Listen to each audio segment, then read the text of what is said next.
Hey everyone, now we know how to create variables and functions. And that's good, to write good JavaScript programs. But to become a great JavaScript programmer, you need to know more. And you need to know about objects. So in this video, we are going to talk about why we need objects. Why can't we rely on variables and functions only? So let's get started. So say suppose you want to create products, maybe Amazon products, or take any website or any application, and you want to go ahead and create various products. So how you're gonna create all those products, right? So maybe you can start with something like this. You'll create a variable for product name, and maybe I can start with iPhone. Then I'll create another variable product price, and maybe price I can put $2,000. Then I'll create one more variable for reviews, and maybe I'll give it a 4.5 star rating. This is good. I have created one product called iPhone with price and reviews, I would say. Now we don't have one product in application, right? We have multiple products. Now I want to create more products. Maybe I want to create a second product.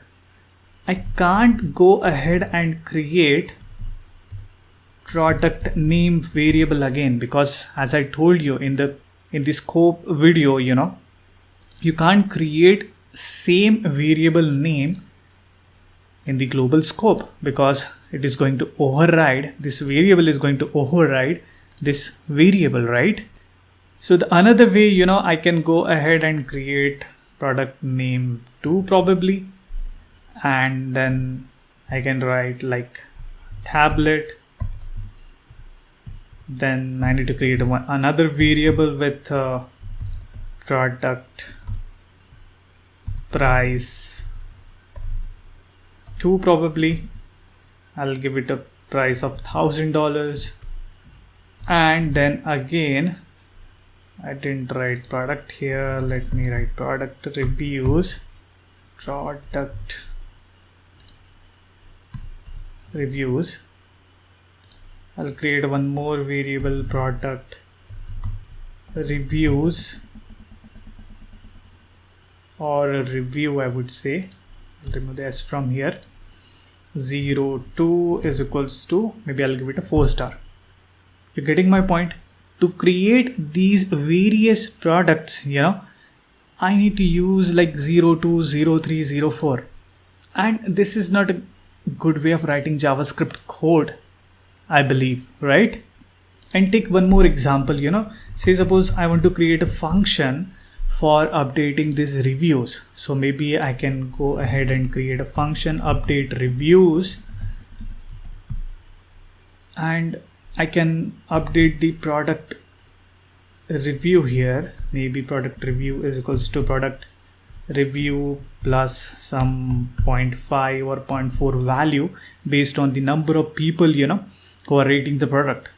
But again, I'm updating the review of first product only here, right? What about the second product?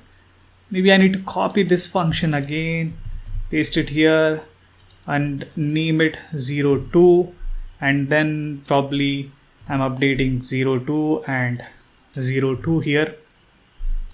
Somewhere I'm feeling, I'm not writing the right JavaScript code. Are you getting the same feeling? This is not the way we write JavaScript. So function is a good way, inside function, I can create a new variable. Say I'm creating an X variable here and assigning a value of 10. So this belongs to this function only. But still, I can't use function for creating all this product variable. I'll create a function and I'm going to assign all these variables. I'm going to create all these variables inside that function. That's not a right way of writing such kind of code. So we need something special, and that special is called objects. And let's see how we can create objects in JavaScript in the next video. Hey everyone, in this video we are going to talk about how to create objects in JavaScript. And there are multiple ways of creating objects in JavaScript, and we are going to discuss about the same in this video. So let's get started. So I'm going to continue from where we left in the last video. So we had a problem of creating all of these multiple products. So the variable which I have created here, they belong to global scope. So if I have created a variable product name, I cannot create another variable with the same name. I need to append this 02 and 03 kind of numbers to create different variables. And we had a problem of updating reviews also for the product. So we need something, we need a container, which can contain all of these things. So objects are nothing but container. And so you can think of objects, as a container for related data sets. So object allow us to structure our data, variables and functions together. So let's see how we can create object in JavaScript. So I'm going to comment this code just for your reference, and we're going to use this code only to create object. So I'm going to create object. This is first way of creating object, I would say, in JavaScript. I would call it object constructor way. Okay. So let's create a variable. Now objects are variables too. So objects are going to have a name, and then there is a syntax which we need to use to create an object. So I'm going to create an object called product, and then equal sign.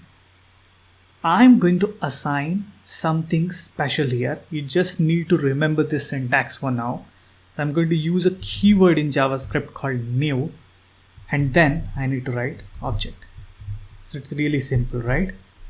New object.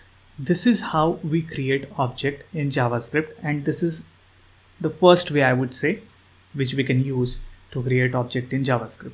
Now, as I said, objects are containers. So I'm going to push all of these properties, this name, price and review, into a container. Like function, function contains all of its local variable. Similarly, objects can contain variables and functions. So to add a variable, or I would say that variable is going to change into something called property. So I'm going to add all of these variables, this product name, price, review, into this container. And these variables, once I'm going to add into this product object, they're going to get converted into properties. Okay, so object has properties. So I'm going to write product dot name. Now I don't need to write that long name, product name, because I'm already calling this as a product. So product dot name. This is how we add properties to our object. We need to use this dot operator, I would say. Okay, product dot name equals to my first product. I'm going to give it a name of iPhone. Then again, I'm going to repeat the same syntax. I'm going to write product dot price is equals to maybe $2,000. And then the last one, I would say product dot reviews, and I'm going to give it a 4.5 rating. Okay. Or maybe, instead of using the reviews, let's use a rating. That would be a right name, I would say. Here I have used reviews. That's okay. So let's use a rating from now.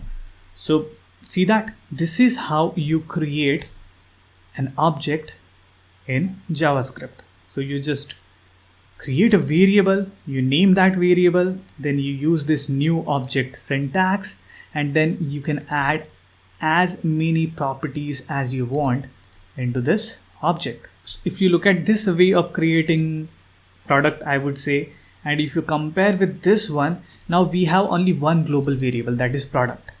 And this name, price and rating, they don't belong to global scope now. They belong to the product. So at least we are a step ahead from this way of creating product.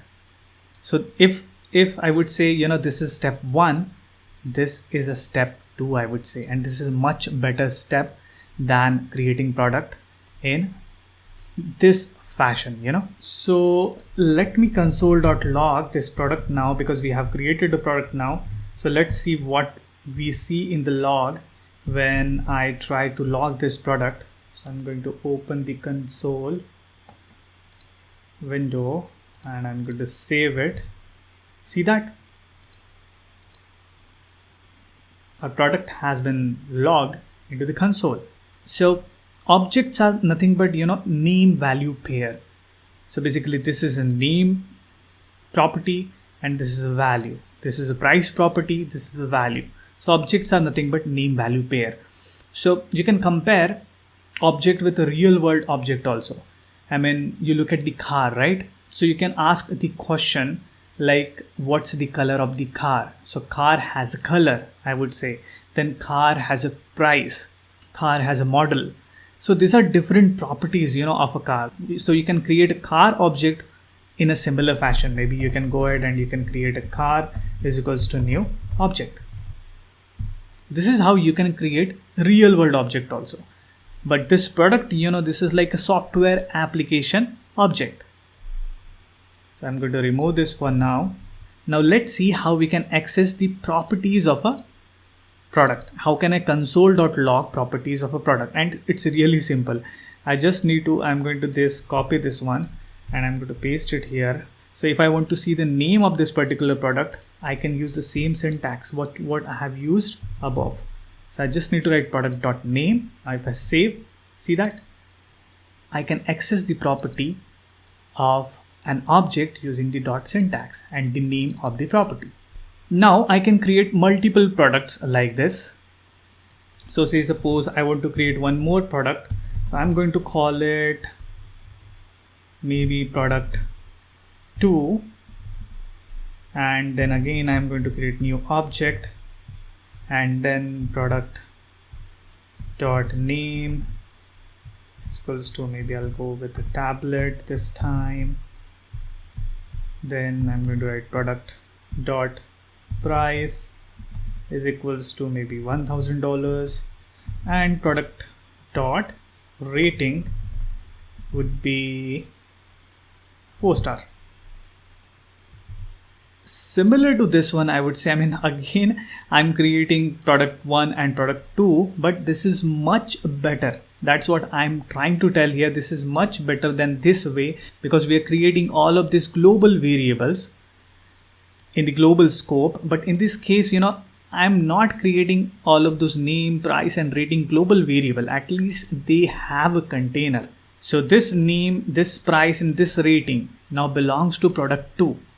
They are not part of product 1, I would say. I mean, this product which I have created first. So this name, this price, this rating is for the product 1, I would say. And this is for this name, this price and this rating is for product 2.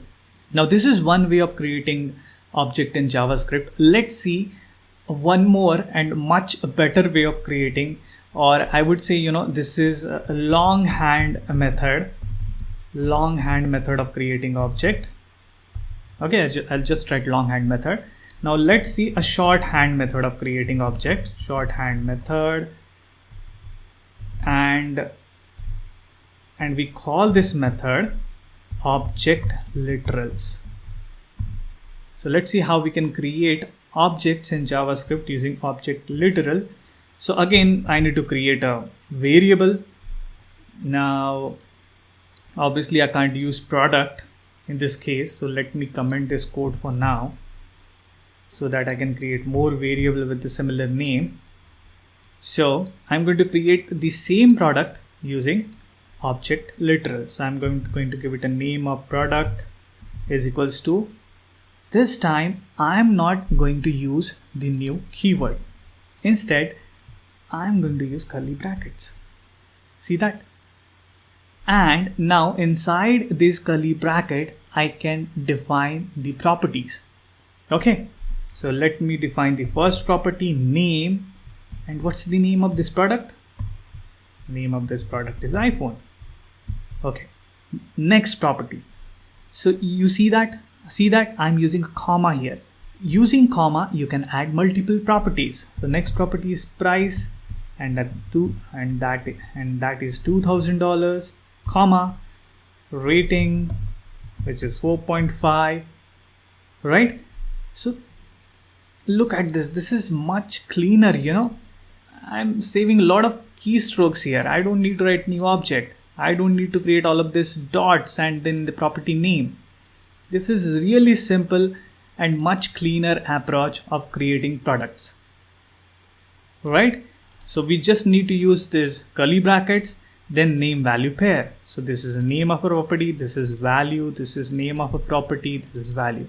And we need to separate all those properties using the comma.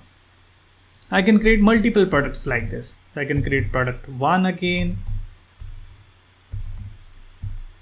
and using the curly brackets, I'm going to give it a name of tablet.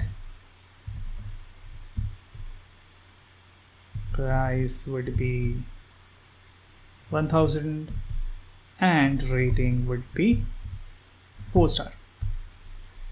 That's all. This is much cleaner and much better approach of creating object.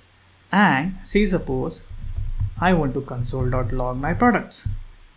So product is nothing but a variable. So I can directly go ahead and just write product, save. See that? Same output, but much cleaner way of writing object, I would say. And if I want to access the properties of any of the product, say suppose I want to access the property of product, I just need to write product dot name. And maybe I'll go with one more console.log, and I want to access the property of my product 1. So I can say product1.name. And now if I go ahead and save, see that?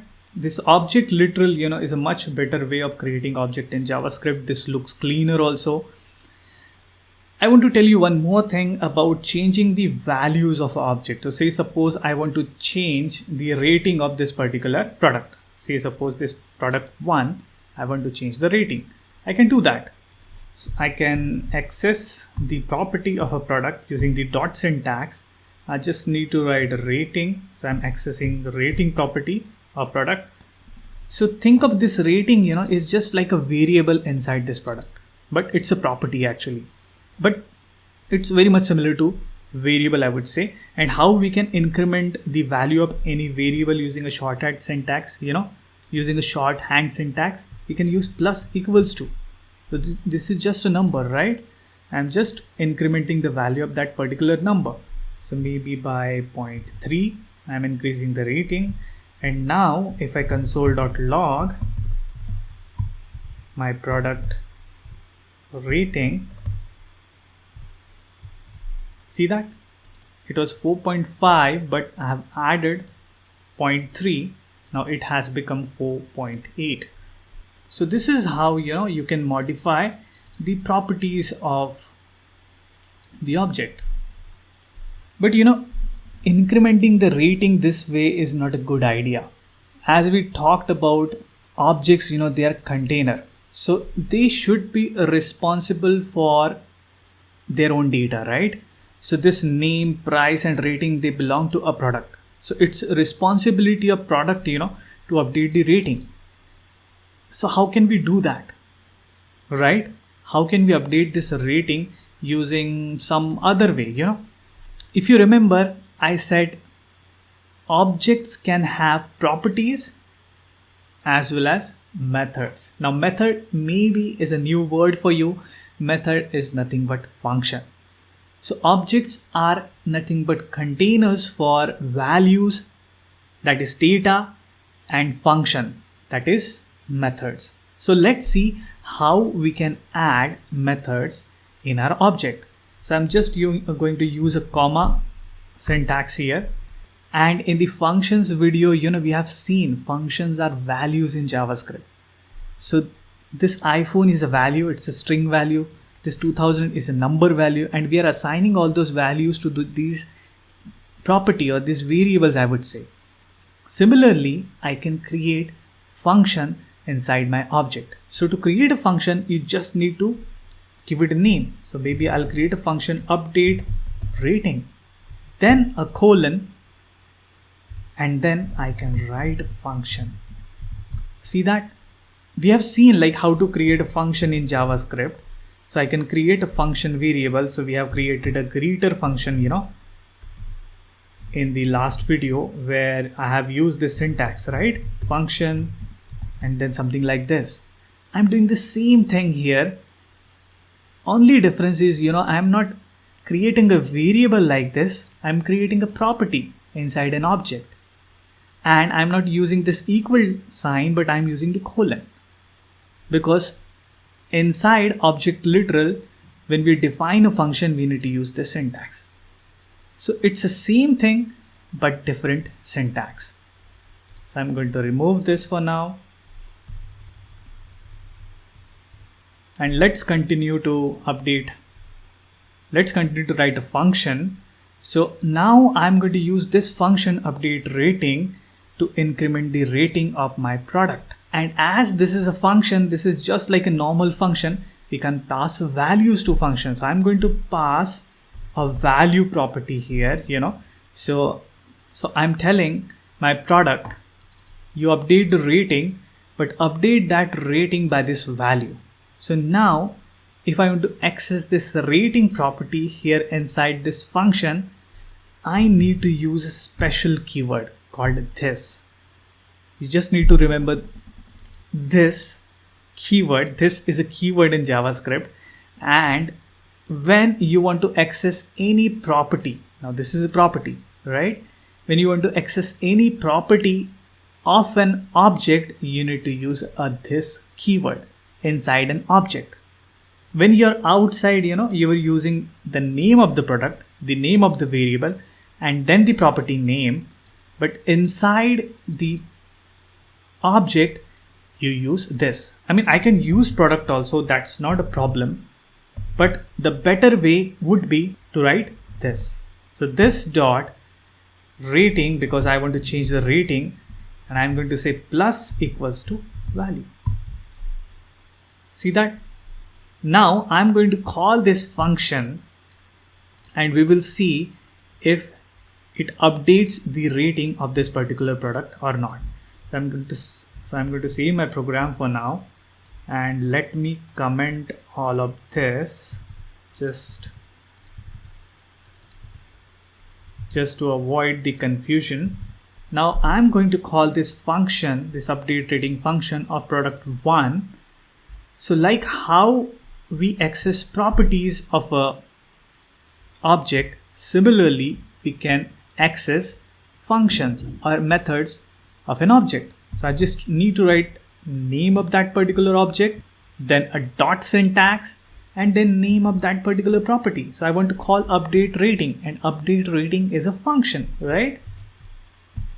And which accepts a value. So maybe I want to increment the rating by 0.3. Okay, so this is how you can call the functions of an object by passing values.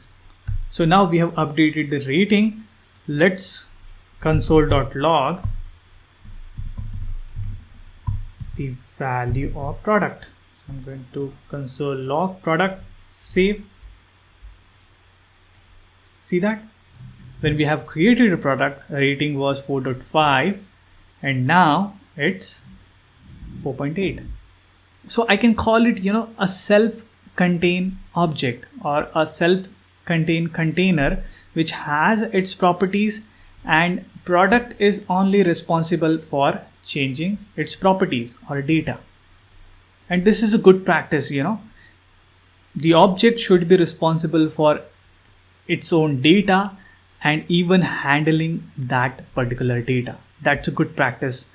And you should write your code keeping this practice in mind.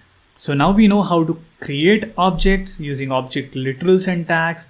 Even we know how to create object using this object constructor syntax, and we know how to add properties to object using the first method, then using this name value pair inside the curly brackets, and even we can add functions in our product, right?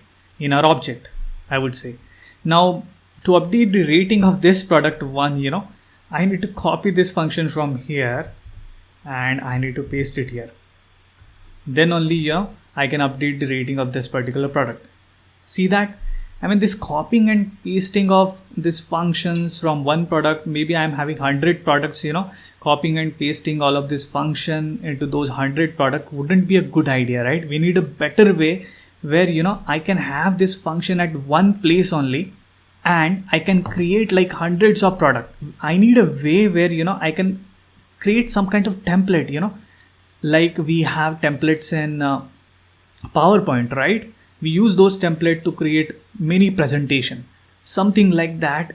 If I can have a template for this product and I can just go ahead and use that template to create multiple products, say suppose iPhone, tablet, or maybe in any other device. And I don't need to write this update rating function for all those products again and again.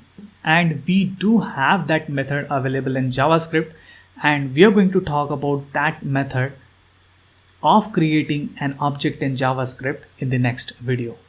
Hey everyone, we came a long way, discussing about creating objects in JavaScript.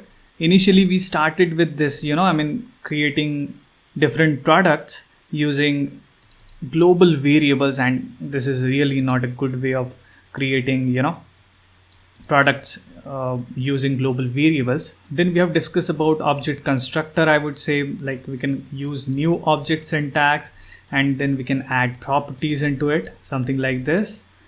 And this is one of the way, at least this is better than the first one. And then we have seen like how we can create objects using object literal method, where we can use this curly brackets and this name value pair. This is much better if you compare with the previous one or previous to previous one, right? This is much better syntax. This looks cleaner. But creating objects using this new object syntax and this object literal syntax is good for one object. When you want to create one object, I think this is a good way to use, right? But when you want to create multiple objects, you need something called a template way, right? Like how an architect create a template for a building, and then using that template, all those people, they create a lot of buildings. Similarly, we have templates for creating presentation in PowerPoint. So we can use all those templates to create multiple presentations. So we need similar kind of way for creating multiple objects in JavaScript. So take example of car, we don't have one car, right? We have different brands of cars. So car is not just one object. So this method, all of this method of creating object doesn't go well when you want to create multiple instances of a object, I would say. So we have a better way. We have something called a constructor function, which is a way of creating a template for our objects. So let's see how we can convert this product into a template so I can create all of these multiple products using a constructor function. So to write a constructor function, I'm going to use the same program or the same file, I would say. First of all, I need to comment this code. So let me comment this one. This is I'm keeping just for the comparison and reference. So I'll comment till here. Now I'm going to tell you about constructor function. So let me write it down as a comment, constructor function. So don't worry about, this name constructor function. This might be new for a beginner. Constructor function is just a function. Why we are calling this constructor, because it is going to create something. It is going to create an object. That's why we are calling it a constructor. You can think of in this way.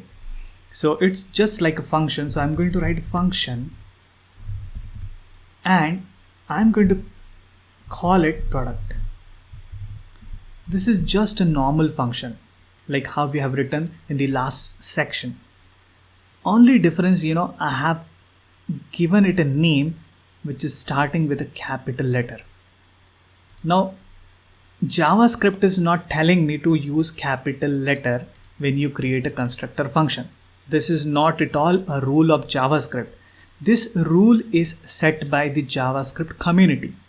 So whenever you want to create a constructor function, its name should start with a capital letter, so that we can differentiate this function name from the other function name. Like take this function update rating. It is just for the differentiation. There is no rule, right? You can create this function using small letter also. That's not a problem. I'm going to follow the standard created by the community. And now this is just a normal function, so I can pass values to this function. Now all of these properties, this name, price, rating, I'm going to pass it as an argument. So I'm going to pass name, comma price, comma rating. So these are just argument to the function. Now I'm going to use all of these arguments to create my object inside this function. Now I'm going to use all of these values to create properties for my product. Okay, and to create properties inside this constructor function, we use something called this. Now this is a keyword, as I told you in JavaScript. And don't worry about this keyword and don't think much about this keyword now, because we are going to discuss about this in the advanced part of the course. We are talking about beginner stuff now. So for beginners, explaining about this right now wouldn't be a good idea. That's why I'm keeping it for the later part. So just remember, you need to use this, then a dot, then a name. So this name will become a property of my product, like how I have defined a property here. I'm going in the similar fashion. The only thing is, I'm using a different syntax for creating all this name value pair. Okay, so this name is my property and I'm going to assign it a name. This name is coming as an argument to my function and I'm using that argument only, then a semicolon. This is just like a JavaScript statement. So now this dot name, this name is a property and this name is a value which is coming as an argument. Similar fashion, I can create price is equals to price, then a semicolon. Again this dot rating is equals to rating. So now I have all the properties in place. Next, how to add methods. And adding method is again similar. I just need to write this dot. I'm going to write this method which we had here in the product one, or I would say product. I'm going to write this. So I'm going to write the similar method update rating is equals to function, and this function is going to get a value. Okay. And I'm going to update the rating inside this function. So I'm going to use this dot rating plus equals to value. It's similar to what we did in case of object literal, right? The only difference, is syntax. So this is how I can create a template. So I've created a template for my product. And now I can use this template to create multiple products. And I'll tell you like how to create those multiple products. So just to review, we just write a normal JavaScript function with starting with a capital letter. Then we can pass arguments to that function, and we can use those arguments to create properties. So I'm creating all of different properties like name, price, and rating, and I'm assigning all of these values. These values are going to come when I'm going to call this function, and they're going to get assigned to all of these properties. And this is how we create a function also. So you just need to remember this and this dot syntax. This is how we add properties, and this is how we add methods. So now let's create multiple product using our template. So I'm going to create my product one. I'm going to call it product. I'm going to call it product one, then new. See that? New product. You just need to remember, when you want to create the product or object using this template syntax or a constructor function syntax, This is how we do that. You need to use a new keyword, then name of the function. This is name of the function. This is, different way of calling function, I would say, in JavaScript. But this new, it creates an object inside the memory of the browser. And this is just a function. So we can pass argument to this function, like I want to create iPhone, so I can pass iPhone. This is the name of the product. Second is a price, so I'm going to pass 2000. Third is a rating, so I'm going to pass 4.5. See that? Now my product is created. Let's console.log this product.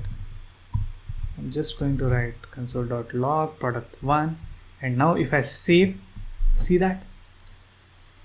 It's similar. The output is very much similar like how we had in previous cases, But look at the syntax. I mean, this is really clean. Now let me create one more product. So I'm going to create one more product. I'm going to call it product 2, and I'm going to use same syntax, new product, then round brackets, and I'm going to pass new values this time.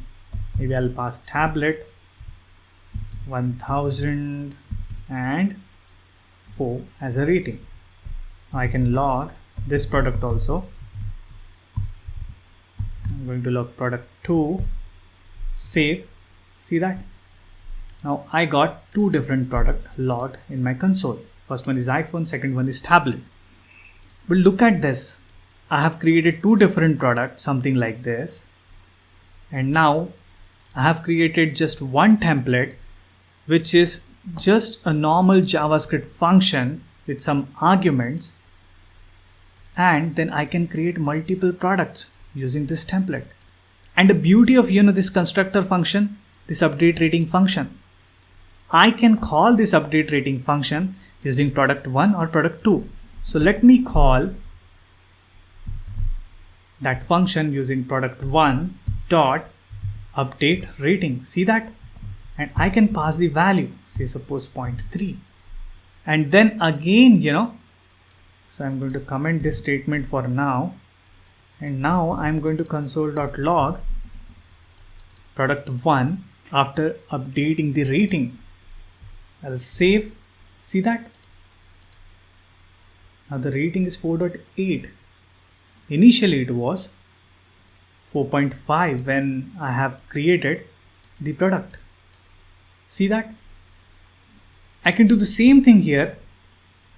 So I'm going to remove this console.log for now. And I can call the same function on product 2 also, update rating. And this time I'm going to pass a value of maybe 0.1. And then I'm going to console.log product 2. Okay. Save. See that? When I have created this product, the rating was 4. Now it is 4.1. So I'm not duplicating this function, like how we did in the object literal syntax. So say suppose I want to update the rating of product. I have written this function, but when I wanted to update the rating of product 1, I have to copy this function from here and paste it here. That's a duplicate code, and this is not a good way of writing code, I would say, right? But this is much cleaner, and I can use one function for different objects.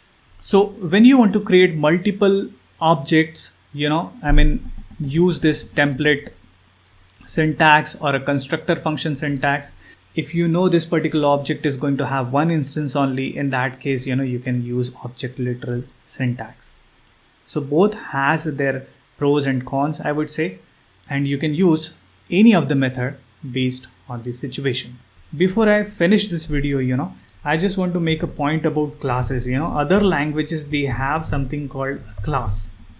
So in other languages, we use a syntax, something like this, to create the template. JavaScript do have this syntax, and JavaScript do have a class keyword, and we can create the template using this class syntax. But this is something, which we are going to talk when we will talk about ES6. That's a new version of JavaScript, I would say. But understanding this constructor function, this object literal, and this new object, this is really important before we move on and start learning about creating objects using a class syntax. So I'm not going to discuss about this class syntax for now. We will discuss about later in the other section of this course. So this is about objects and how we can create objects using different ways in JavaScript. I'm going to see you in the next video. Hey everyone, it's time for another coding challenge. And this time we are going to use objects to solve this coding problem. So the problem statement is really easy. You need to write a program to return the BMI. BMI is a body mass index of a person. So obviously you need to create a person object. So solution steps I have given here. You just need to create a person constructor. Remember, you need to use a constructor function with the following props. So you need to pass name, age, weight, and height. Weight and height are the important argument for this person constructor, because using weight and height, you can calculate the BMI of a person. Then you need to write a method called getEMI inside the person constructor function. This getBMI function is going to calculate the BMI of a person based on weight and height. So you can check the formula for, calculating the BMI on Google. That's a really easy formula. You can get it anywhere actually. And in the step 2, you need to create a function maybe, which will give this output. So what you need to do, you need to create different person object, and you need to call this getBMI function that will return the BMI of that particular person. And then, you'll pass that BMI to a function which will calculate the health of that person, like if the person is thin or person is healthy or the person is overweight or not.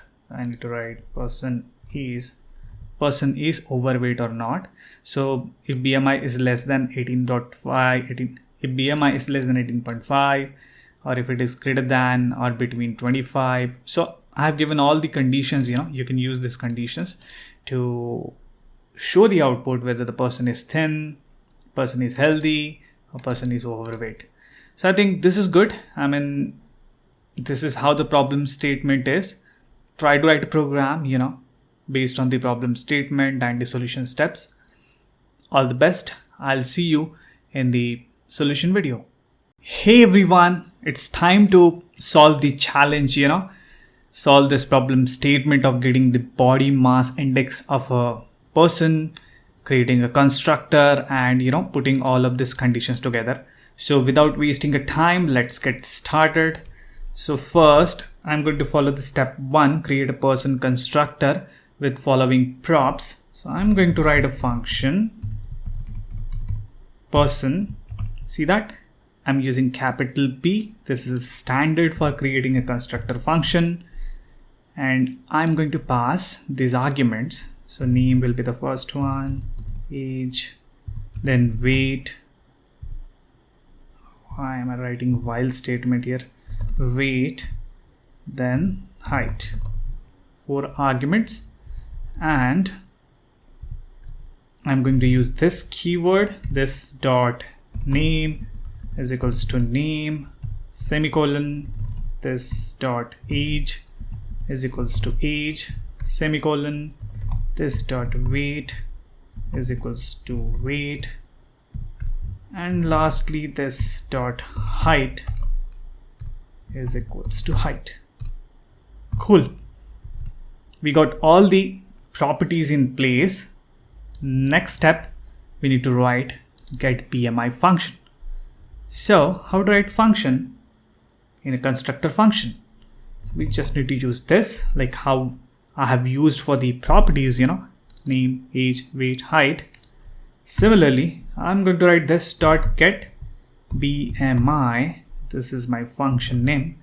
Then I'm going to write an anonymous function because this function doesn't have a name. So we call it anonymous function. And this function get EMI is going to return me the body mass index of a person, of this person. So the formula for BMI calculation is, so I'm directly going to return it actually. I don't want to write, or maybe, for simplicity or for clarity, let's create a variable inside this function. I'm going to give it a name of BMI, and I'm going to put the calculation here. So the formula is, you need to take this dot weight of a person, then you need to divide it by round brackets, and inside that we are going to do this dot height divided by 100 into this dot height divided by 100. So this is the formula for calculating the BMI of a person. So I told you, this weight and height are the important arguments here. And finally, I'm going to return this BMI. Cool. It's a really simple formula, right? Just need to Google it and use it. I'm going to save my program. Nothing is going to happen. I'm going to open my console and let's keep it open for now. Now I need to create different persons, right? But before that, I'm going to write one more function. Maybe I'm going to name it BMI means. I'm going to name it BMI means. I'll tell you what is the meaning of this function. So basically I'm going to pass the BMI value here, so that I can check different conditions. Like I'll write a condition where I'm going to check if BMI is less than 18.5. I'm going to return person is thin. Person is thin, semicolon, else. I need to put multiple conditions here. That will be BMI is greater than 18.5 and BMI is less than 25. In that case, I will return, or let's go with the console.log directly. Maybe I'm going to change it to console.log because otherwise, I need to write it once again. I had to return the value, then collect that value, then log it. Rather, I'm directly going to log the value. Console.log person is thin. Again, I'm going to copy this one, paste it here. Console.log person is healthy, ALTHY, healthy. Else, we're going to check for another condition. If BMI is greater than 25, this is not good. So here I'm going to write console.log person is overweight. Okay, cool. I think my function is ready. Now I just need to create different person object and call the get BMI function to get the BMI, and then I'm going to pass that BMI to BMI means function, and it's going to log like whether the person is thin, healthy, or overweight. I'm going to create first person. I'm going to call it P1, or maybe let's name it, let's name John. John is a new person, and I'm going to pass name as John.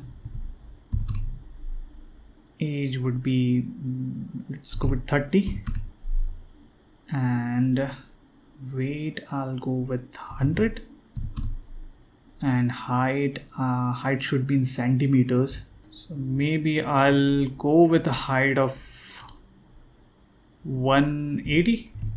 Okay, and I'm going to call John, or maybe I'm going to use BMI means function. and BMI means I'm going to pass John dot get BMI. This is what I'm passing. If I save my program now, see that person is overweight. Let's put the BMI also here, you know. Maybe after this, I'm going to put the BMI also. Like what is a calculated BMI value? I'll show the BMI here, something like that. Okay. I'm just putting it for, you know, just want to see like what is the BMI value. So, or maybe you can't have it here. It depends. Save. See that? It's 30. That's why person is overweight.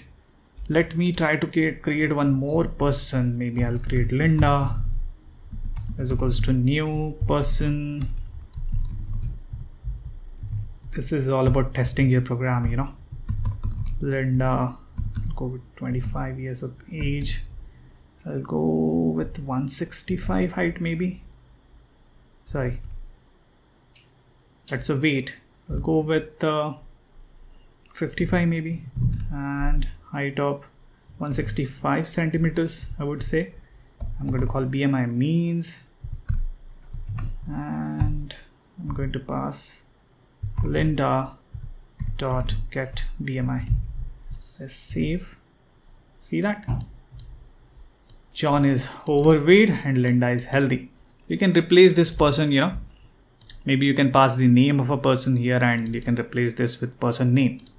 So how was the program? Do you find it difficult or easy? I mean, these programs are really helpful, you know, if you write it down by yourself. I'm always going to say that write it down by yourself, because, you know, these programs or these challenges are really going to help you build your skills in JavaScript.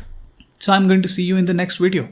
Hey everyone, in this video we are going to talk about two really important concepts related to primitive values and objects. So let's get started and understand it in the code. So my index.html is running here on the right hand side, and let's understand first what is the meaning of pass by value, and then we will go into the reference part. So I'm going to quickly write a simple program here. I'm going to create a variable, say x. Now this is not a good practice to create variables like this. I'm writing it down in such a way to keep it simple to understand. I'm going to assign it a value of 10. Then I'm going to write a function. Maybe I'll call it add1. Okay. And I'm going to pass it argument. Maybe I'll call this argument as, you know, value. And inside add1, I'm just going to do one thing, that is value. I'm going to take the value and I'm going to add 1 to it. See that? I mean, this is a longhand method. I would have done something like this, value plus plus, but I'm keeping it like this only for now. Now I'm going to call this function add1, okay, and I'm going to pass it x. So now I'm passing this x actually, okay, this x which has a value of 10. So when I'm going to call add1, this 10 is going to pass here to this function. So we expect, you know, 10 plus 1 will be 11, right? So we should get 11 stored into the value of x. That's why I'm going to put two console.log here, one log just before the function. So I'm going to console log before adding 1, what's the value of x, and I'm going to put one more console.log here. I'm going to log after adding 1, what's the value of x. And now if I save my program, see that it's 10, right? You might have expected after adding 1 it should be 11, right? Because X is 10 here. I'm passing 10 here. I'm adding 1 to it. What's going on? Why this value, why this X has not changed? Why it hasn't become 11? Because behind the scene, there is a concept called pass by value is working. So when we pass primitives, I mean numbers, boolean, or a string, I would say, right? It has been considered as a pass by value. So in that case, what JavaScript does, it creates a copy of this X and pass it here. So it's not affecting the real X value. It's affecting the copy inside the function. That's why the outer value, this X value, is not changing, because it is passed by value. It passes the copy of X and not the actual X value. Get that? So this is pass by value. So I'm going to add a comment here. This is the example of pass by value. Now let's talk about the another concept, pass by reference. Now in this case, I'm going to pass an object to a function because objects have a reference. Okay, I'm going to create an object, say person, and person is going to have a name. So I'm going to use John here, and age, maybe I'll go with 30. Okay, so next I'm going to write a function where I'm going to name it add 1 to age. Okay, and I'm going to pass this function an object. So what this object is going to do, this is going to take object dot age, and it's going to increment the age by 1. And next I'm going to call this function. So add 1 to age, and here I'm going to pass my person object. Now similarly, I'm going to console.log before adding 1 to age, just to differentiate the logs. I'm going to log person and another 1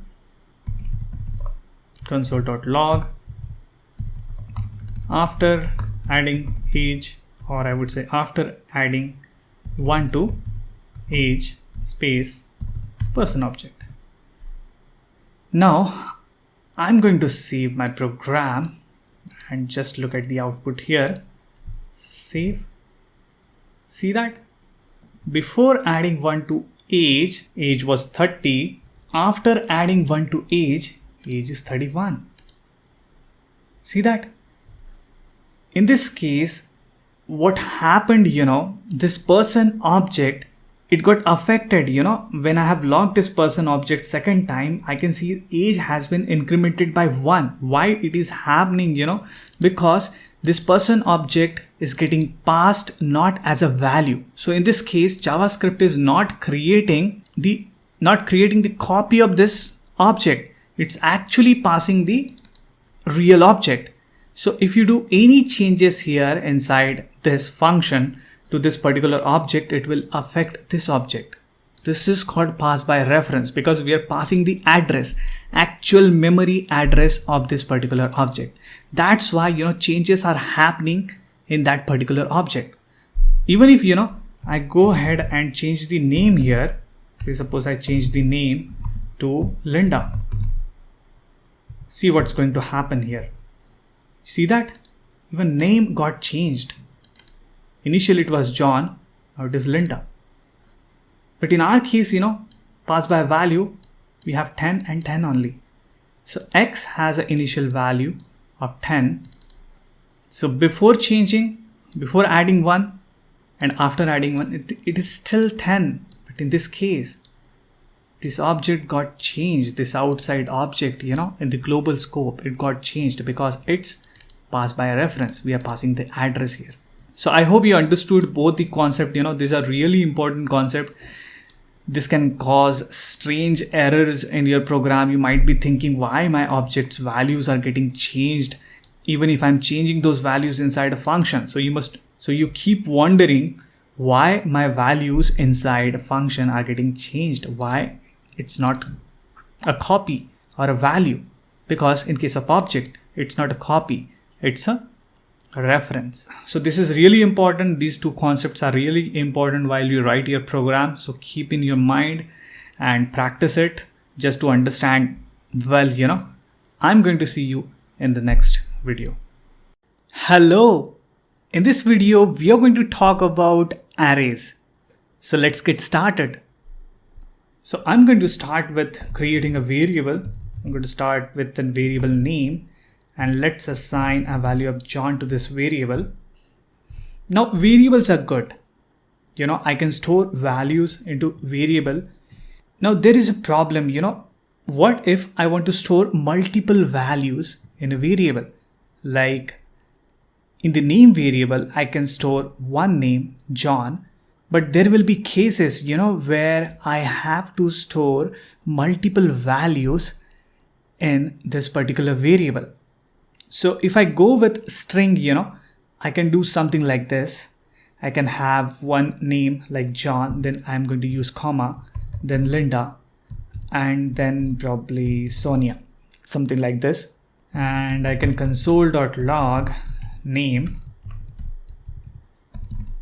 save. See that? I'm getting the comma separated values. But we do have a problem here, How can I access John, Linda, and Sonia separately, right? I don't have any way, to go into the string. Probably, this will be the 0th value, this will be the first value, or this will be the first, this will be the second, and this will be the third value. Or I need a way, to get these values separately. But luckily, I don't have that way, to get it out of the string. So we need something different here, and that different thing is called array. So I'm going to comment this code for now so that I can refer it. Now let's see how we can create an array and store multiple values into it. So to create an array is just like any other variable. Like we have this name variable here, which is of type string. I can create another variable, say name only, and this time I'm going to create an array. See that? I'm using a new keyword, which we have learned in the previous video, and then array. This keyword, right? So when I use new keyword, and then I pass any name, what we call it. So array is basically an object. So this is how we create an array. Arrays are just variable and they are objects. Now I have that problem, how I can define multiple values. So to define multiple values, I just need to pass those values here, like John. These are string values. So I'm going to use string John, then Linda, and then Sonia. See that? This is how I can use array to store multiple values in a single variable. And arrays are objects too. So array is a variable and object.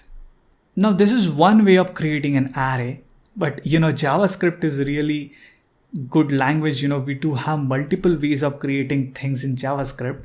There is one more way by which I can create an array, and I can say it's a shorthand way or a very simple way. So I'm going to create one more array, say job, and you just need to use square brackets to create an array. And then inside those square brackets, you can pass the value. Like I can say John is a developer,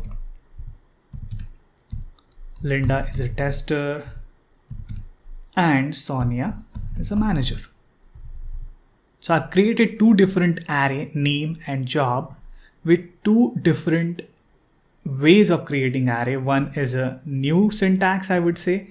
or object constructor syntax, and second one is a square bracket.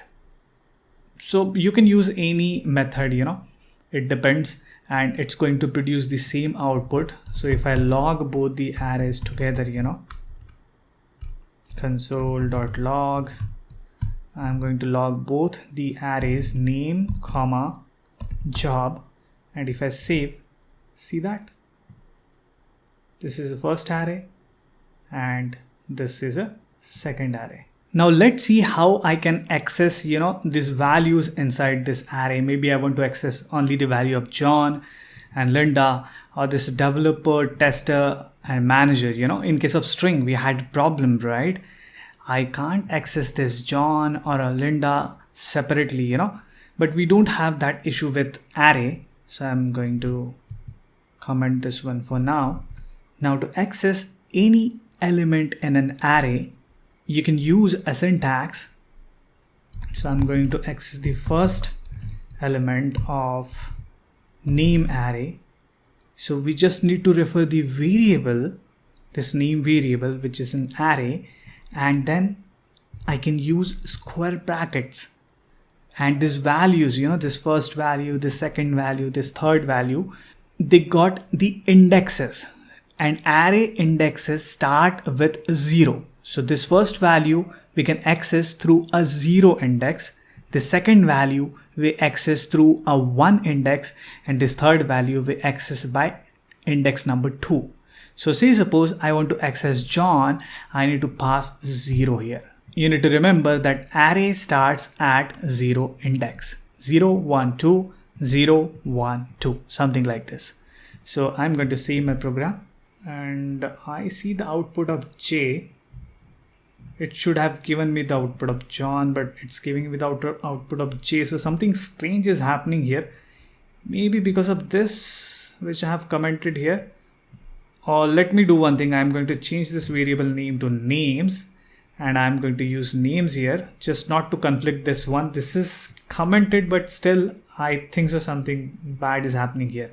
Anyways, I've changed this to names, and then I'm going to use names here again, and I'm going to save. See that? So this is a 0th value.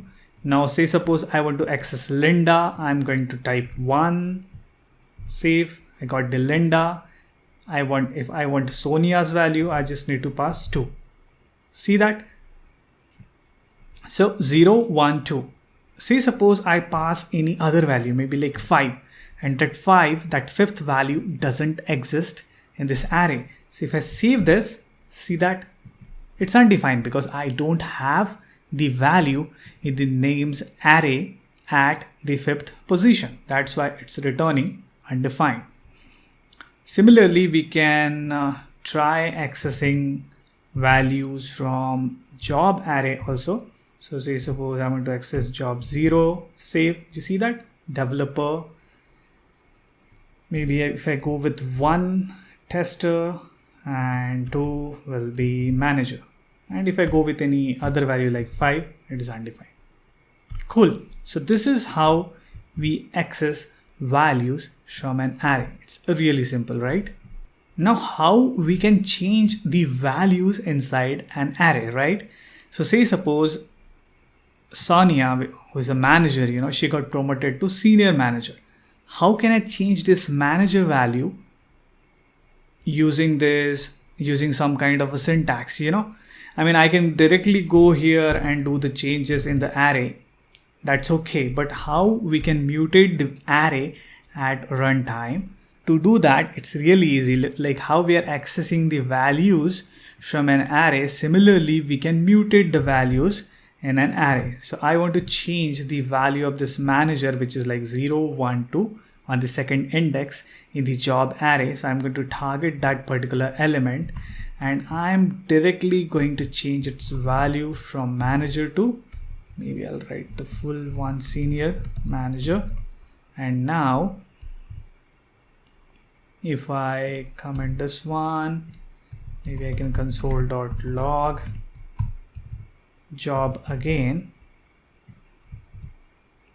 See that? It got changed, or it got updated to senior manager. when I have created job array, it got developer, tester, and manager.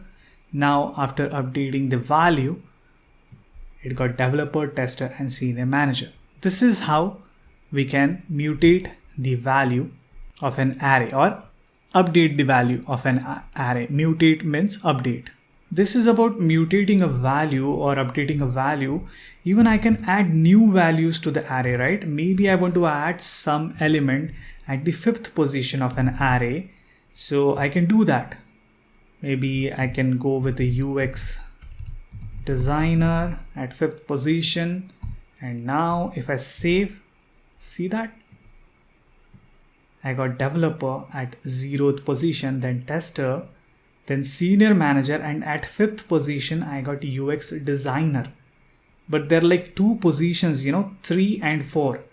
They are empty, right? Because I have inserted the new value, or I can say I have added a new value at the 5th position. So we don't have any value at 3rd and 4th index of this job array. Now let's see how we can create multi-dimensional array. There is a way of creating multi-dimensional array in JavaScript. I can create a new array, say address and equals to, I'm going to use the bracket syntax, and I can define array within array using one more bracket syntax. So here, I can specify like USA and another string variable New York. Okay, next I'm going to define one more array with say UK and London, and I'm going to define one more array with the value of India and Mumbai. Okay, so this is how we can create multi-dimensional array. So you see here, right? This is the outer array, which is ending here. And inside that I have 3 different array, 1, 2, 3. This is how we can define multi-dimensional array. And if I want to access any of the element inside that array, I can use a multi-dimensional syntax. Like I want 0, so I'm targeting this one, this index value, and inside that I want to access USA, so I can say 0 and 0. So this will give me 0, this array. Inside that, this is the 0th element and this is the first element. So I'm going to save. I got the error console. Okay, I need to correct my spelling of console. You got the value of USA. If I want New York, I can save. If I want the first array and the city name, see that? This is how we can create multi-dimensional array and access the elements of that particular array. I'm going to comment these console logs and let's see how we can create multi-data type array. Multi-data type arrays. So right now, this names array, it got all the string values, and this job, it got all the string values. But I can create a random array, and it can have like name, then maybe I'll go with number, that is age, and even I can go with the Boolean values, right? And even arrays can have objects too. I can define object inside an array. So this is how you can create multi-data type array as well. You can have strings, numbers, and booleans inside that array. And if I console.log this array, see that? So string is at 0th position, then I got the number at first index, Boolean value at second index, and one more object, and object at the third index. So this is beauty of JavaScript, You can define an array with a string, number, or even you can define a multi-data type array where you can have strings, numbers, and booleans and objects together. And finally, let's see what's the output of, if I try to log, what's the type of array. So maybe I'm going to check for the type of random, and let's see what output we get. See that? As I told you, arrays are object too, right? So if something is object, if arrays are object, then what special things all objects have? We have learned this in the last videos, right? So if array is object, array is going to have properties and methods. And we are going to see like what properties and method array has in the next video. Hey everyone, let's continue our journey of arrays from the last video in this video too. So as we discussed, arrays are objects in JavaScript. And we know like objects has properties and methods. So you can think of array, like how I have defined an array here. I have used this new array syntax. So you can think of, some of the smart developers, in the JavaScript team, I would say they might have created this function, this constructor function syntax, and inside this array constructor function, they have defined all the properties and methods of array, right? They might have written in a different way, but syntax will be like this only. So let's see what props and methods array has. So, I'm going to comment this code for now till here, and we are going to start from scratch. So I'm going to use this name array for understanding all of the props and methods in an array. So I'm going to save this one, and I don't see any error. So let's continue. So I want to start here. One of the most important and most widely used property in an array is called a length property.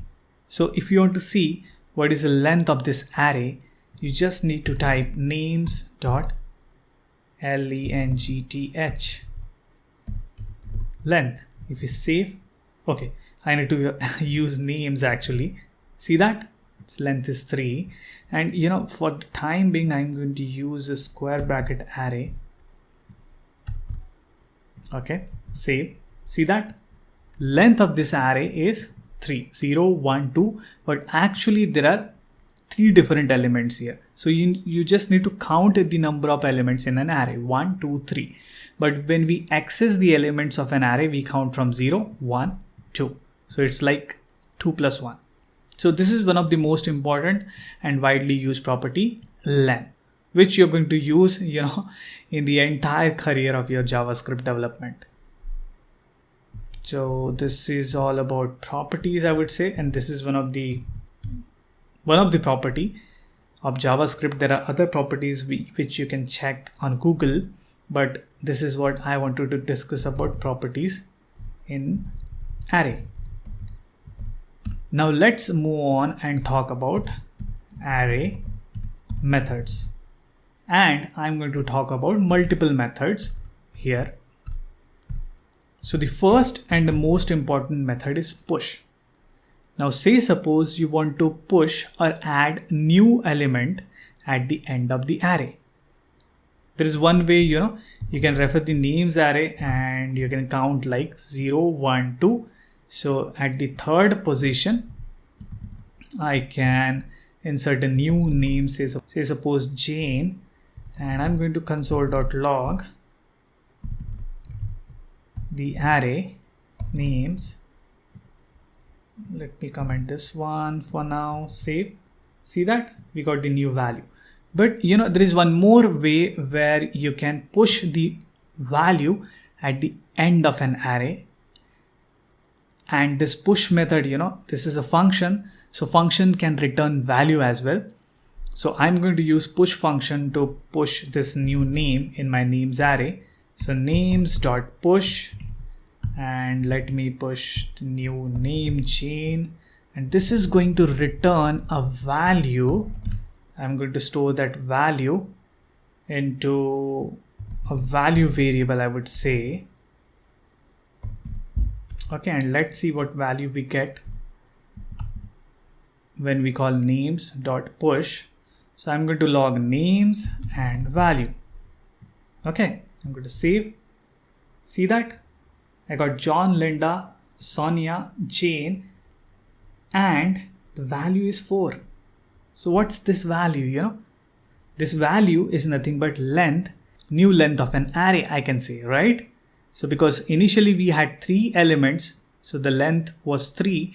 I have pushed new element Jane, so the length got incremented by 1. That's why I'm getting 4. So let's rename this variable to length, So basically it's returning me a length value. So if I save, see that? And one thing to remember here, it's modifying the names array directly, right? So it's actually changing the names array. It's not returning me a new array. This is really important and you should remember this. Let's talk about next method. Now we talked about push, and push insert an element at the end of an array. What if I want to insert an element at the beginning? How can we do that, right? So for that we have a method called unshift. Okay, so unshift method adds new item or items to the beginning of an array and returns the new length. So let me talk about this point. We can add multiple elements using push.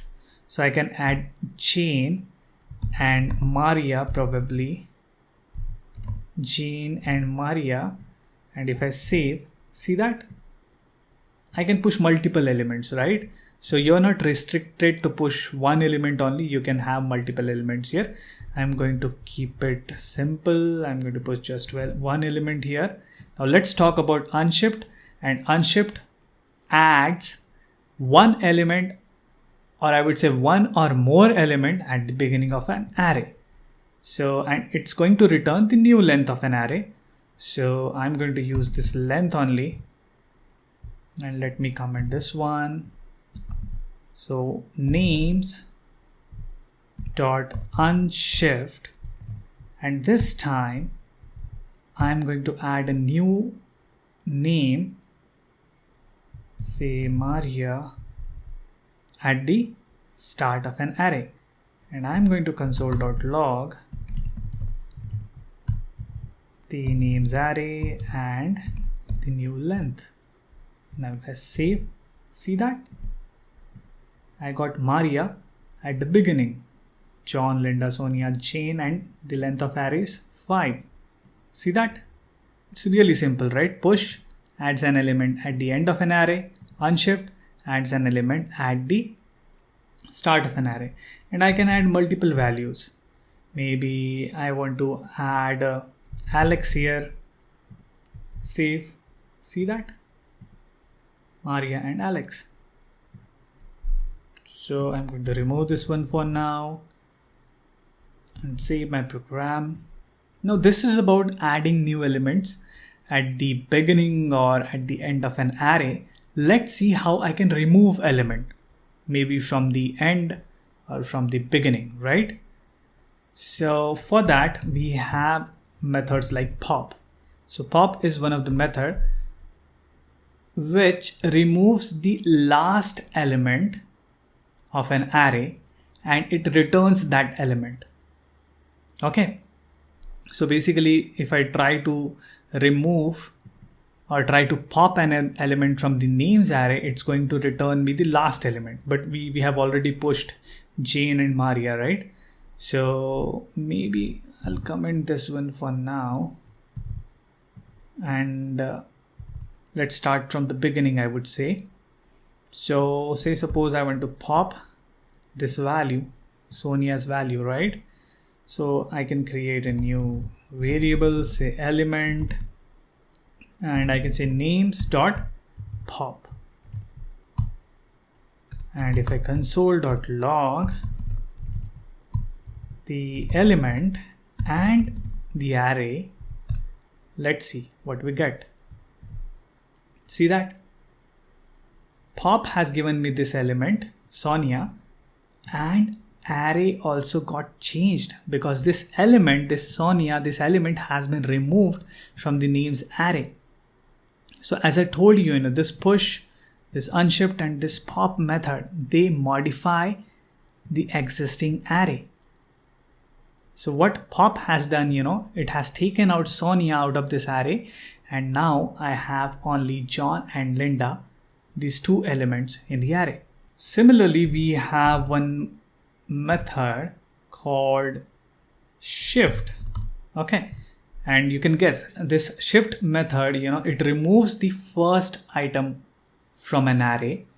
And this method also return me the value of that particular element. So let's try to use shift on the same array, names array here.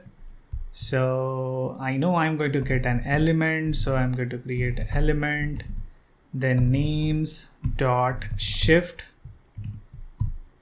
And I'm going to console.log element as well as names array. Save. See that? It has given me John because John is the first value in my names array. And it has modified the array also. Now it has taken out John from this names array. It got only John, it got only Linda and Sonia. So we have this simple methods, to take the elements out. Now let's talk about one more method called reverse. This is really simple. So names.reverse, it basically what does, it reverses an array. Okay. So now if I console.log names, save, see that? John, Linda, Sonia has reversed into Sonia, Linda, and John. A really simple method.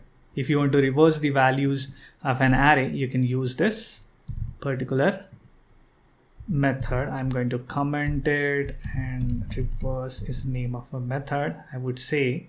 And do remember this reverse method changes the original array. Okay, so now we talked about, pushing or popping an element. We talked about popping an element from the end of an array and start of an array. But what if I want to take value from maybe middle of an array or at any position, So I'm going to change this array and I'm going to add some more values into it. Maybe I'll add Alex here. And I'll add Jane also. So I got 5 values into it. So maybe I want to remove Sonia, right? Now Sonia is not at the beginning or at the end of an array. It's at 0, 1, 2, second index. So for that we have a method called splice. So I can use splice to remove or add. Okay, so first let's talk about removing an element at any index. So I'm going to use names dot splice. Okay, so the first argument to this method is where I want to remove the element. So let me comment this one actually, and just to see that we're typing a lot of code. So I'm going to copy and paste this array once again here, just to keep it simple and have the old code as well, just for the reference. So names. So say suppose I want to remove Sonia. Now Sonia is at 0, 1, 2, second index. So I want to remove an element at second index. Now the second argument to this function is how many elements you want to remove. So say suppose you want to remove only Sonia, you need to specify 1, at least 1, right? Okay, and this is going to return me the element which this splice method is going to remove. Now if I console.log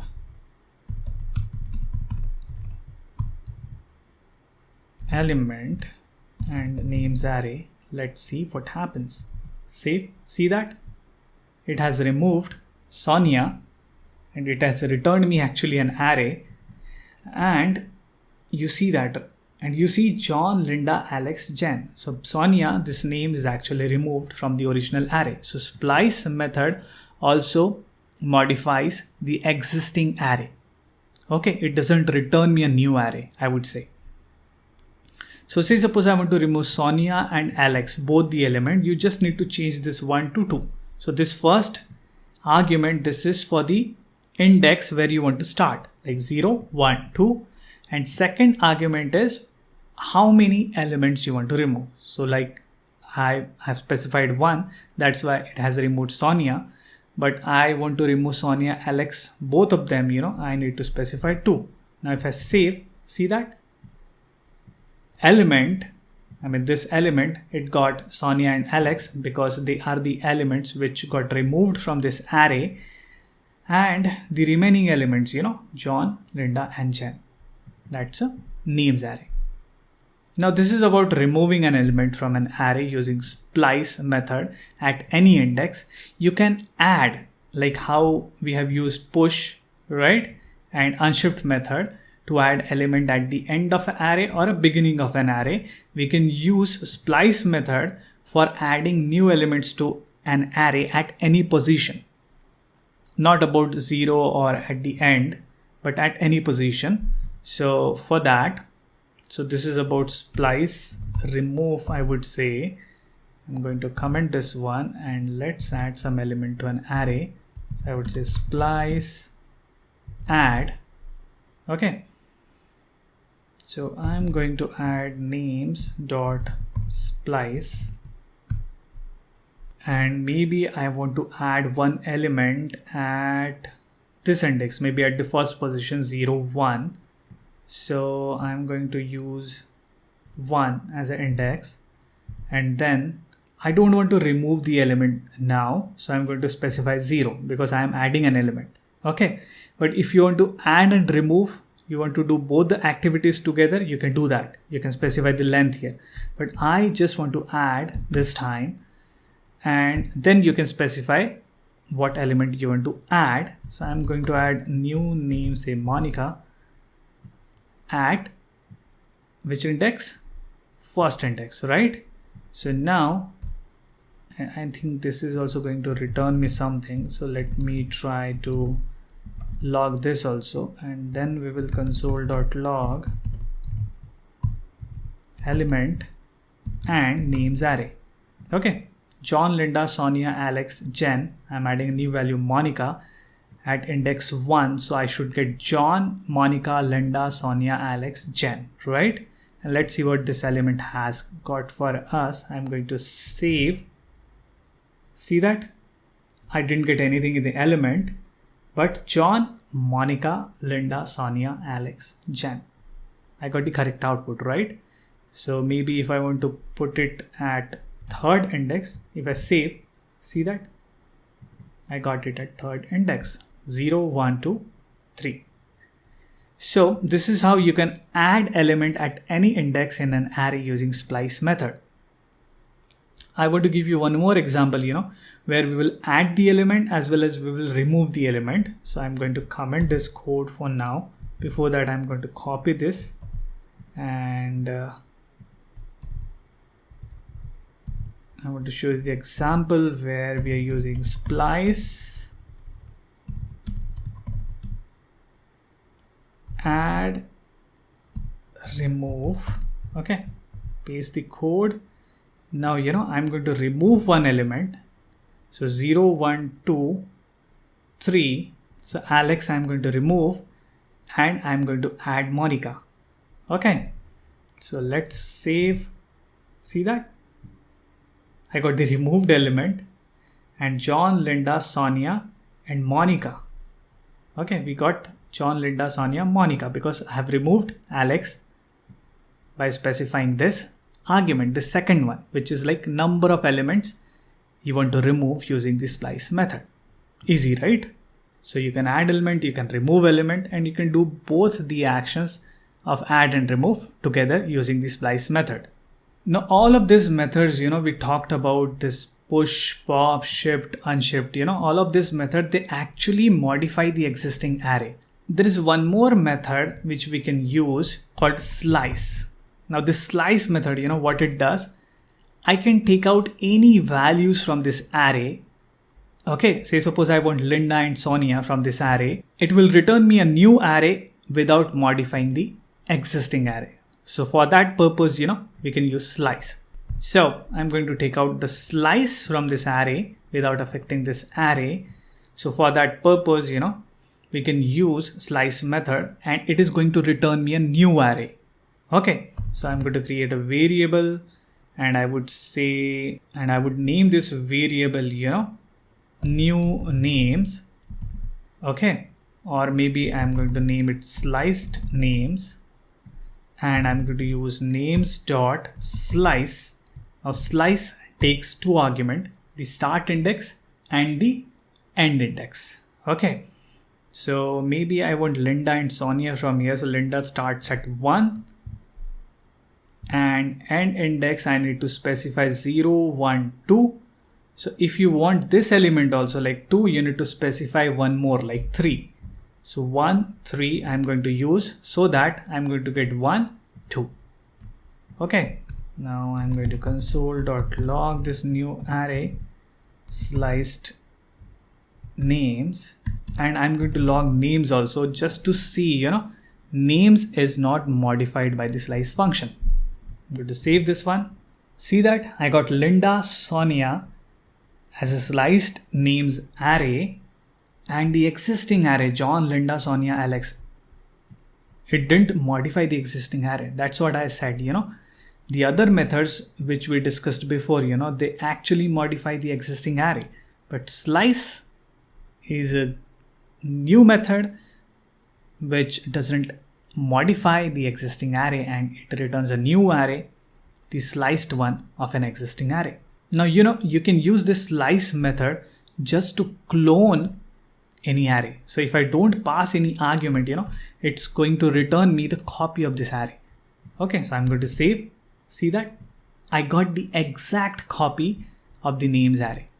So this is a very popular method, this slice method is very popular for creating clone of an existing array.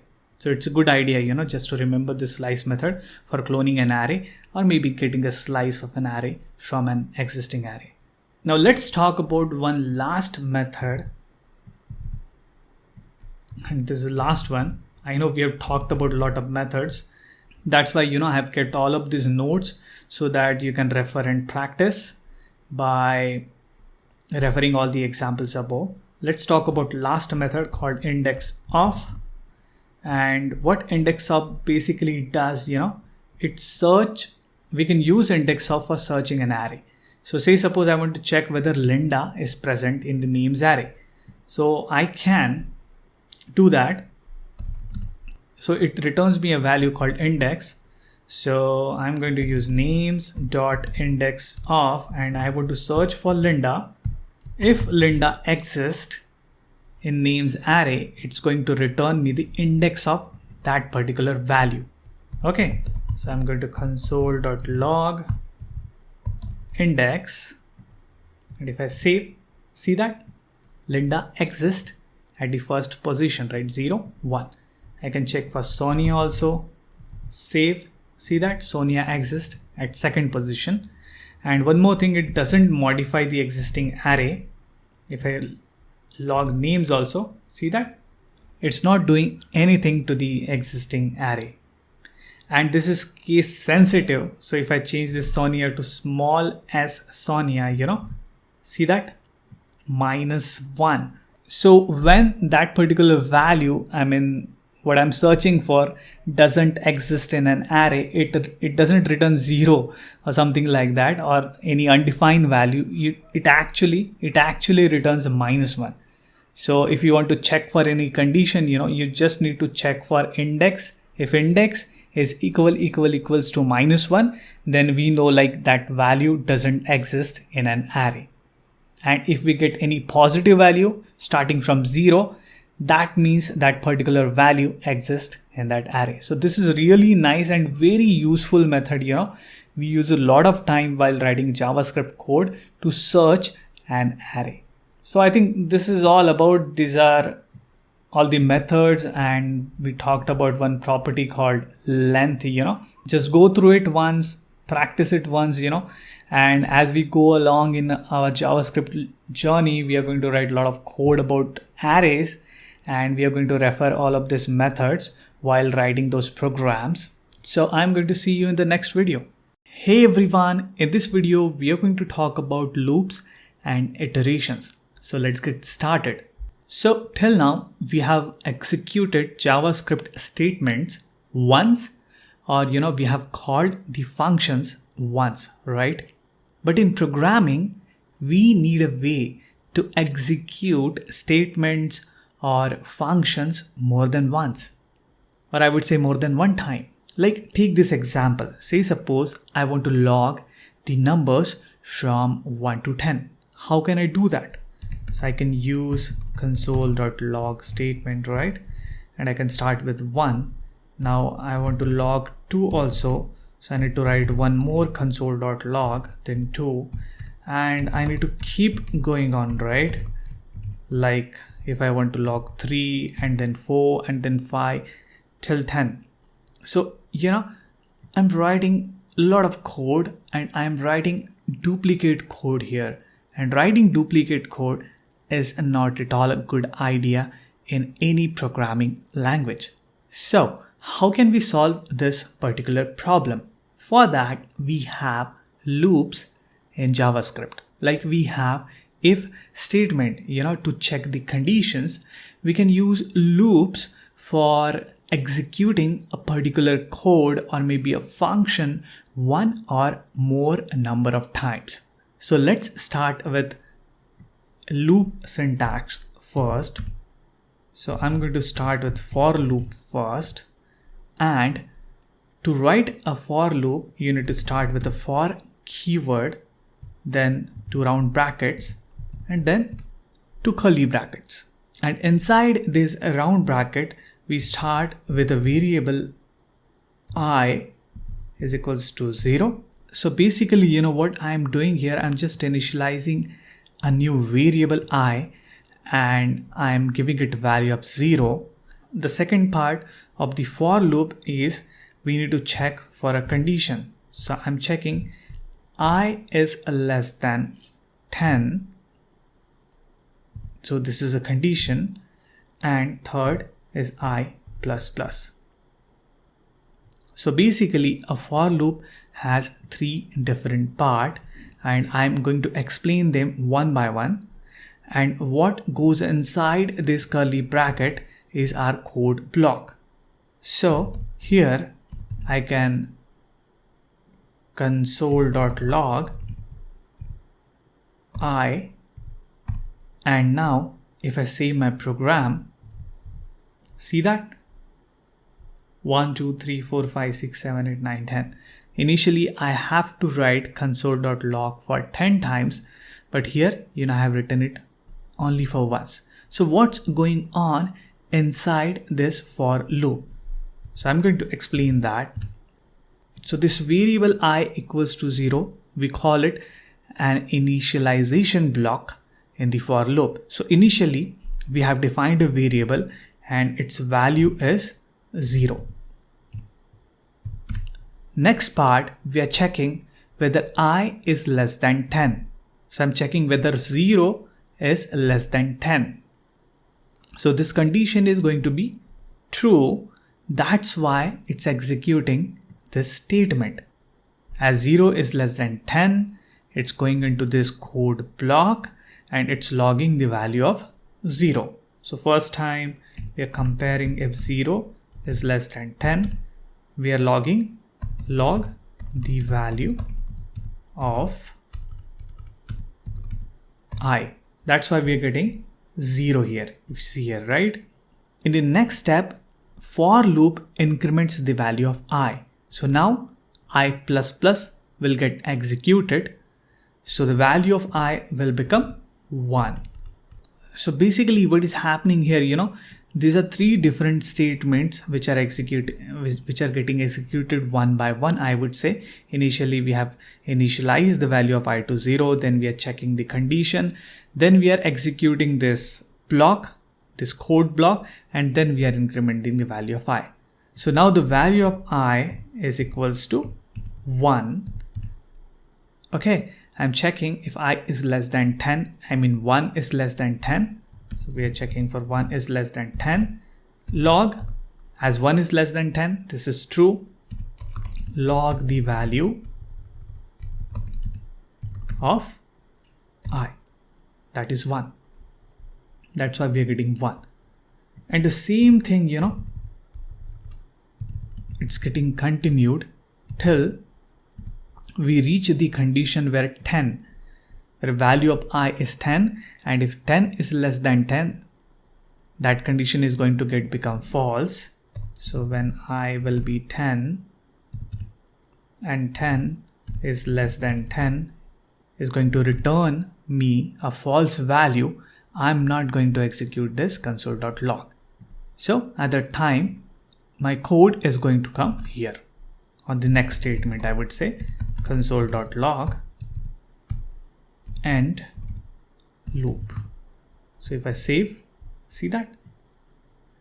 So, I'm printing from 0 to 9. Say suppose I want to print 0 to 10 maybe, right? I just need to add equal to sign here.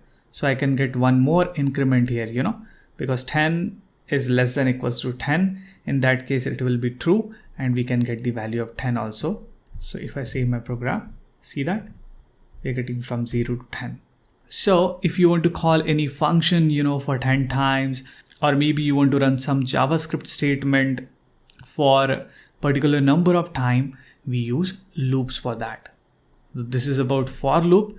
We do have one more loop called a while loop. Let's talk about that. It's similar to for loop, but it has a different syntax.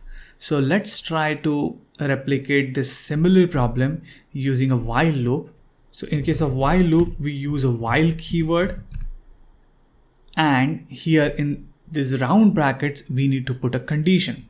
So I'm going to put a condition here while I is less than or equals to 10. So I'm using this same condition from the for loop, and this initialization part, this variable I is equals to 0, this we need to do here.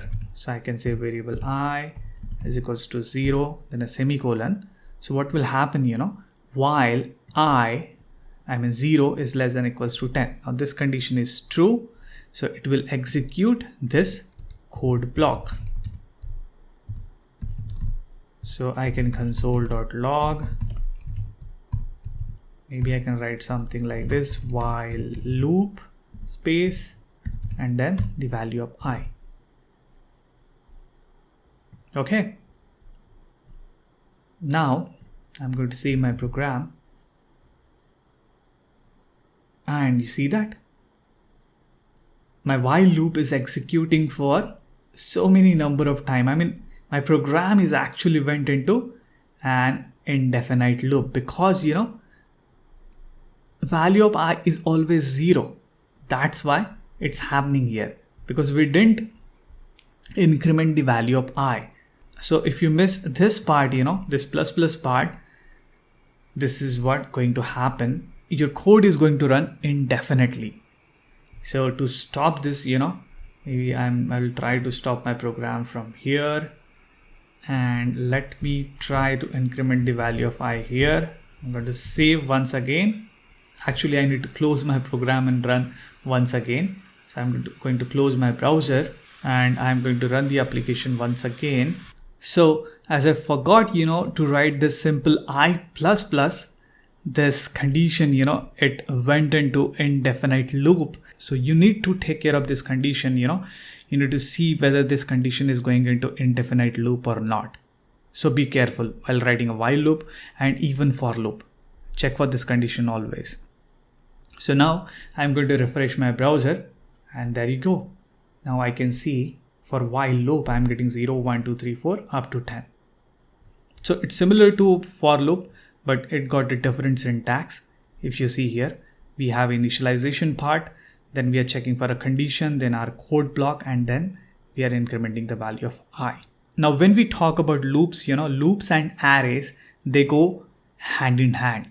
So if you remember in the last video, we have created a names array. So I'm going to create the names array once again. And this time I'm going to put some values into it. So I'm going to start with John. Maybe I'll go with Jane, then Sonia. I'm going to keep 3 values for now. In the last video, we have seen like how can we access array elements. So I can log any value inside array using the syntax, right? So say suppose I want to access name 0 element. I'm going to save. See that I got the 0th element. But if I want to access the 0th element, then the first element, then the second element, I need to repeat this console.log 3 times.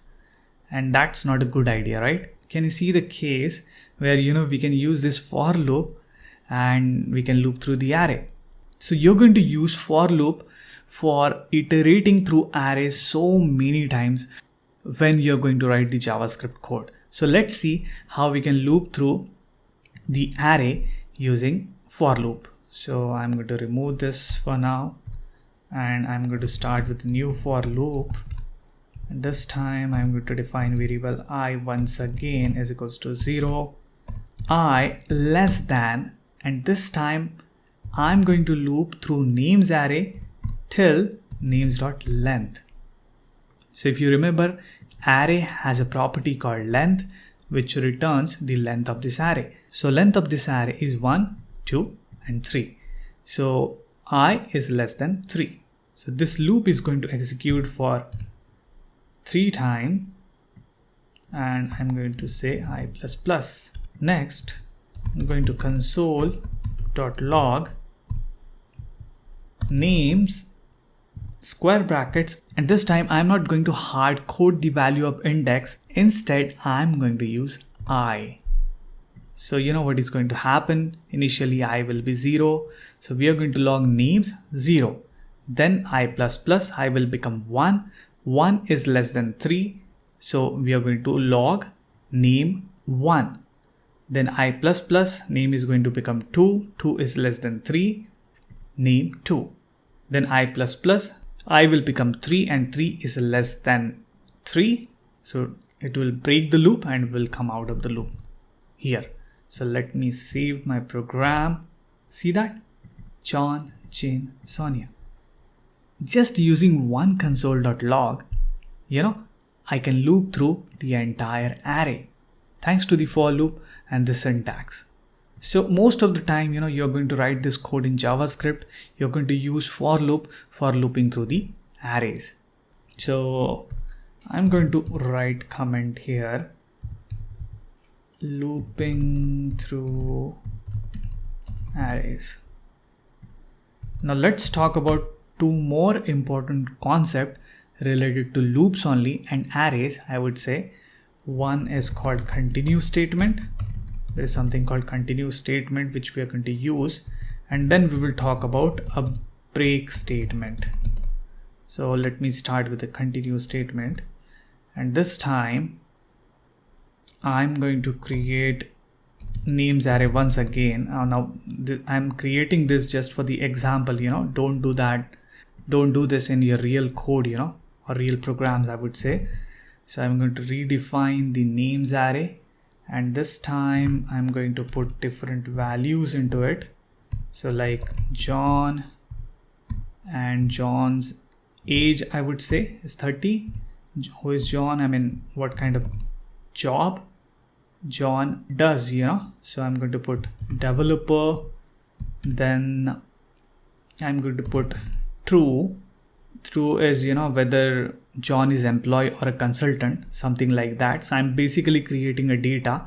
This is employee name, employee age, employee designation, and whether the employee is a employee, I mean full-time employee, or a consultant. I'm going to put one more employee here. So maybe I'll go with Linda, and Linda is 25. She's a tester. and she is not a full-time employee. I would say she is a contractor. Simple. Okay, so I've created an array with 2 different employees in a sequence. Now I'm going to loop through this array using my for loop. So variable I is equals to 0, I less than names dot length I plus plus, and I'm going to use continue statement now. So what continue statement does, it terminates the current iteration of the loop and runs the next iteration. So I'm going to put one if condition here first.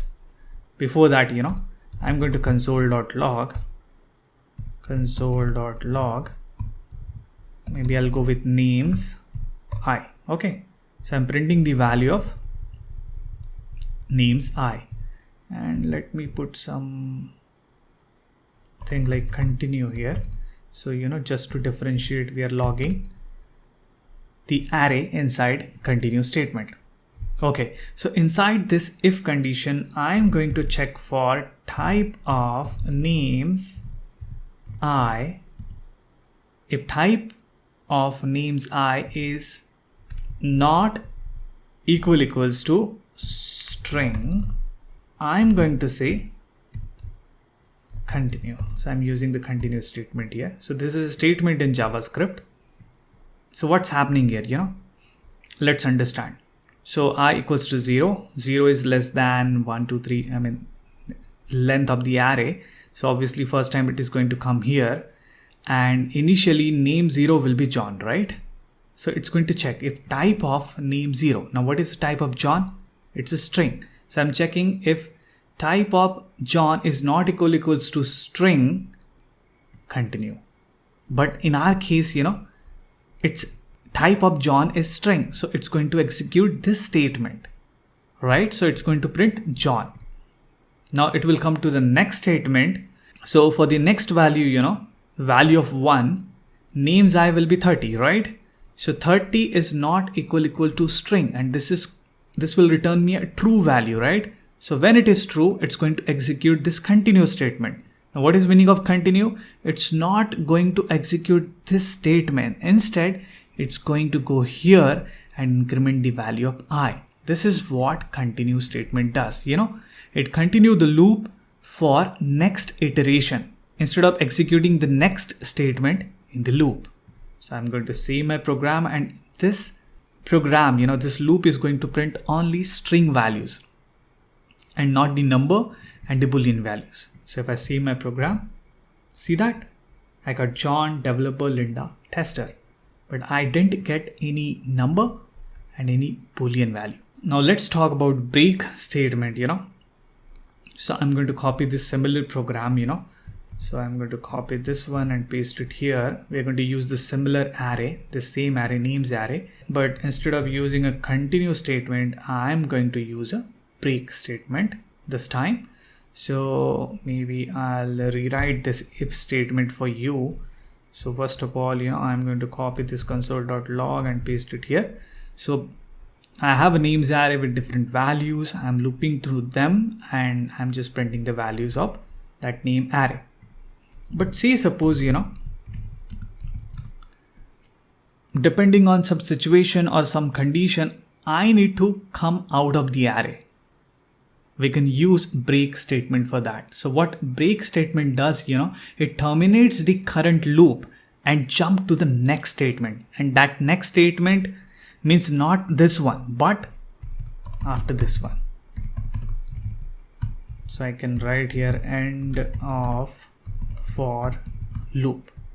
So in case of continue statement, what happened when I said continue, it jumped to the next iteration. It didn't execute this line, but when I'm going to write a break statement, it's going to come out of the loop directly and it's going to print this value.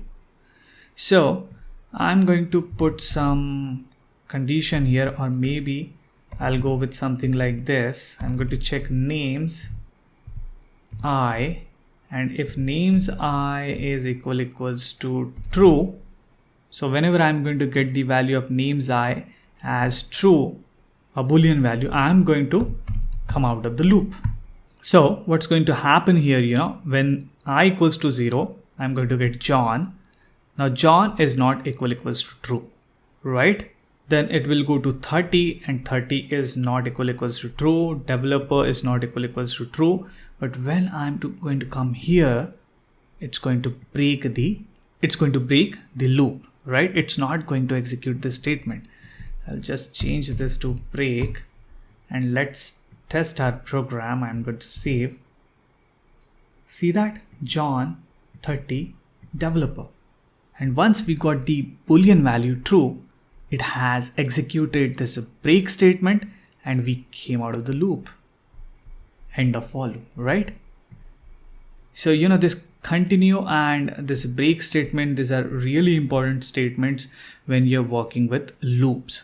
We talked a lot about loops and iteration in this video, how you can loop through any number of iterations and you can log some number of values. You can execute JavaScript statement, or maybe you can call function any number of time using loops.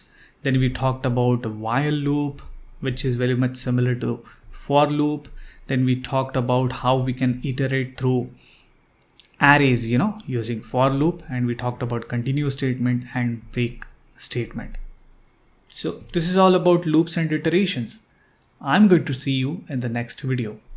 Hey everyone, it's time for another coding challenge. And this time, we are going to revise some of the properties and methods of arrays, we discussed in the last video. So this challenge is all about different exercises. This is different from other challenges. So this is a problem statement, you need to solve each of the exercises below using this array. So basically you need to create this names array, and then you need to solve all of this exercises one by one. So I have around 11 exercises here. So let me read through some of the exercises here, So you need to use a loop. Using a loop, you need to iterate through above array and console.log all of the names. And we have seen this in the last video, how you can use for loop to iterate through this array and print each and every value inside that array. Then the second exercise is write the statement to remove John from the array. Now you need to remember the method which we have used for removing the first element of array. Similarly, we have write the statement to remove Linda from the array. Now this is last element, right? How we can remove last element from an array. So you need to remember, or maybe you need to refer array properties and method video to see like which was the method I have used for removing the last element from the array. Similarly, we have 4, 5, 6, 7, 8, 9, 10 different exercises here. Just go through it, read through it, and try to solve all of these exercises. So I wish you a good luck, and I'm going to see you in the solution video. Hey everyone, let's start quickly with the exercises, So first, I need to create an array. So I'm going to define a variable names. So let me copy and paste, this will be easy. So I'm going to copy and paste my array here. I'm going to put semicolon. What is the first exercise? So I'm going to copy this from here, and maybe I can put a comment and paste it here, or I need one more comment. Okay, I'm going to save. So using a loop, iterate through above array and console.log all of the names. That's really easy. I just need to use a for loop. So I'm going to write a for loop, then I'm going to define a variable. This is index I equals to 0 and I less than names dot length, then I plus plus. I'm going to console.log names I. Save. See that? John, Jane, Sonia, Linda. So first exercise is done. Let's quickly go through the second one, right? So I'm going to copy this from here, or maybe copy this from here and I'm going to paste it here. Second one. write the statement to remove John from the array. Okay, so I need to remove the first element from an array. And if you remember, how can we remove the first element from an array? So we're going to use names dot shift method for that. So shift is going to remove the first element from an array and it's going to return it, and we can collect it in the element variable. So now I'm going to console.log the element and names array. So if I save, see that I got John and Jane, Sonia, Linda. John has been removed from the array. Let's go to the third one, and third one is write the statement to remove Linda from the array. So I need to remove the last element. So if you remember, to remove the last element, we use a function called names.pop. So for pop function, it removes last element from an array. So I'm going to console.log the element and names array. Save. See that? I got Linda, and now my array has shortened to two names only, Jane and Sonia. Now let's see what's the third or the fourth one. Write the statement to add John to the front of the array. So we have removed the element. Now we will add the elements. So I'm going to put the space here. One more comment. Okay. So now I need to push John, write the statement to add John to the front of the array. I mean at the beginning of the array. So to do that, if you remember what we do, so I'm going to define a variable, and this is going to return me a length. So I'm going to use names dot unshift. So opposite of shift is unshift, and I'm going to push John into it. So I'm going to console.log length and names array. Save. See that? Last time the length was 2, now it's 3, and we got John back at the first position. Now let's look for the fifth exercise. Write the statement to add Linda to the end of an array.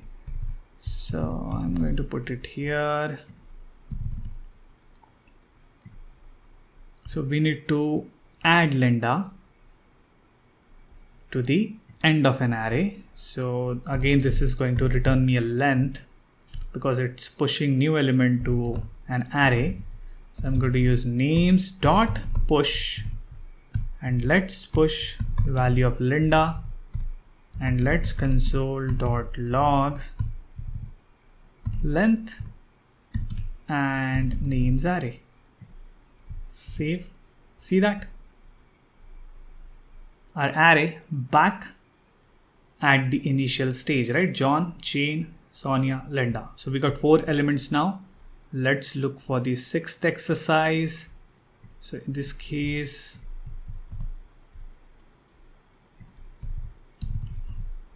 we need to write the statement to make a copy of an array. Do you remember that function which makes copy of an array? So maybe I can say cloned. Maybe I can say cloned names array. And if you remember which function we use for cloning an array, we use slice without passing any arguments. So I'm going to console.log cloned names and names. See that? We got 2 different array with the similar values. Let's go to the next exercise. Write a statement to add true after Sonia.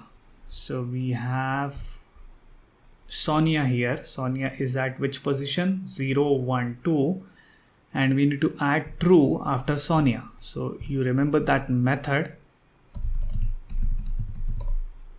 of adding an element to an array at any position, right? So I'm going to use names dot splice. Splice is the name of a method. We can use splice to add element at any position, I mean middle of the array or at any index. So I need to add after Sonia the true value. So it's 0, 1, 2. So I'm going to say yes, I want to add 2. I don't want to remove any element, so I'm going to pass 0. So second index 0, and please add true here. Now if I console.log element and names array, let's see what happens. Okay, I got it before Sonia actually. So I think I need to use 3 here and save. See that?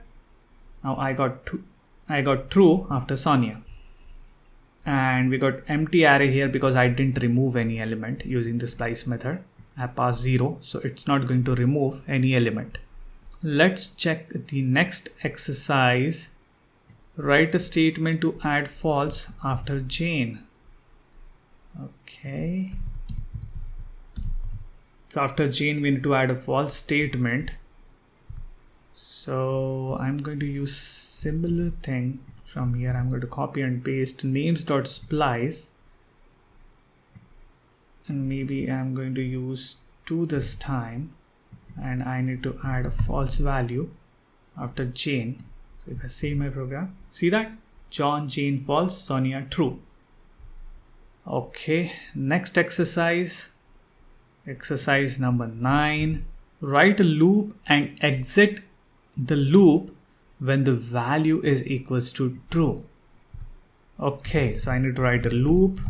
I'm going to write a for loop, variable I equals to 0, I less than names dot length I plus plus, and maybe I can console.log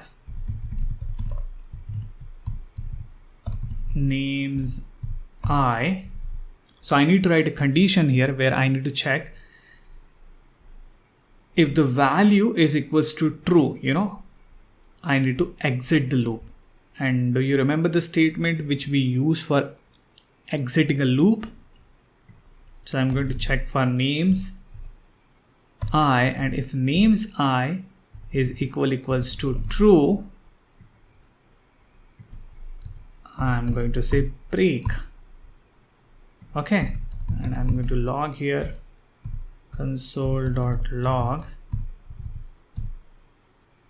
end of for loop. Okay, so let's see. Control S.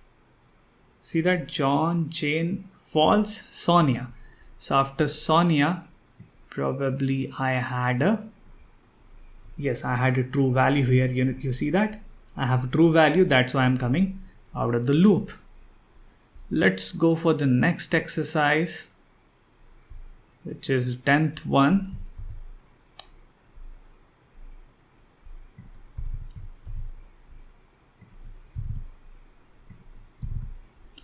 Write a loop and continue the loop if the value is string. Okay, log each value. So I'm going to write one more for loop here. Variable I is equals to 0, I less than names dot length I plus plus, and I need to continue the loop till I'm getting the string value, right? Continue the loop if the value is string. Okay, so I'm going to check for names I, and actually I need to check for type of names I. If it's equals to string,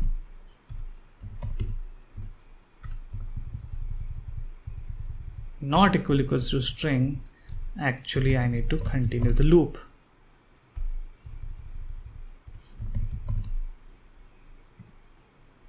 Okay, and I need to print the values. Console.log, I'll print names I. Now if I save my program, see that? I got John, Jane, Sonia, Linda. but I didn't get the false and true value because they are Boolean and we want to print only the string values. Cool. So we got the last one now, and the last one is write a statement to find if Alex exists in an array. So do you see Alex here? John, Jane, false, Sonia, true, and Linda. We don't have Alex here, but let's try to find out through JavaScript. So I'm going to check. I'm going to create a variable is exist, and I'm going to check for names dot index of. Index of is a method to search inside an array, and I want to check for Alex, and I'm going to console.log value of is exist. Okay, so if the value of is exist is equals to -1, I'm going to check for a condition here inside console.log only. So if value of is exist is -1, I'm going to say Alex doesn't exist, else I'm going to print Alex exist. Okay, so I can write this ternary statement, inside console.log, and now let's save the program. See that Alex doesn't exist, and that's true because we don't have Alex here in the array. So I think we have got a lot of exercises here, and it took some time, but it's a good revision, of all the array properties and methods.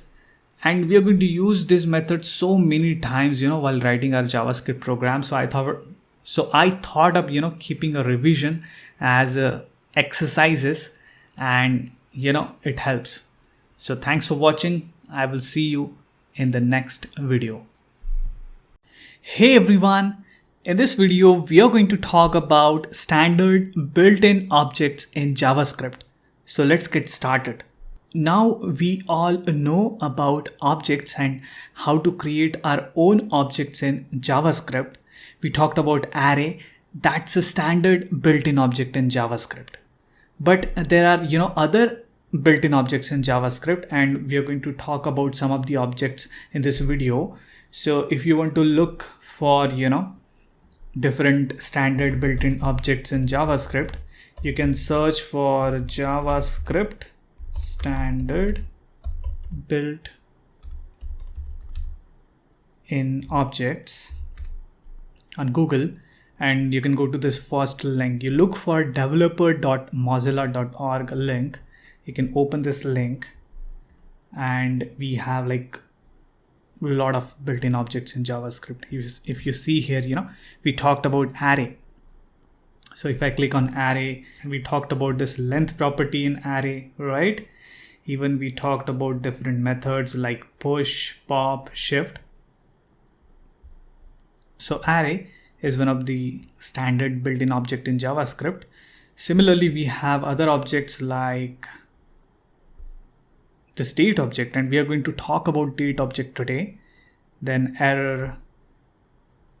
Then there is something called JSON, which is really important, and math. Yes, some of the math related functionality you can see here, properties and methods. If I go back, you see here string. String is also standard built-in object in JavaScript, right? So we are going to talk about string also. So you see here we have like a list of objects which are like built into the JavaScript. I mean, the smart developers in the JavaScript team, they worked hard and they have created all of these objects for us, ready to use, So let's get back to our program, and first we are going to talk about string.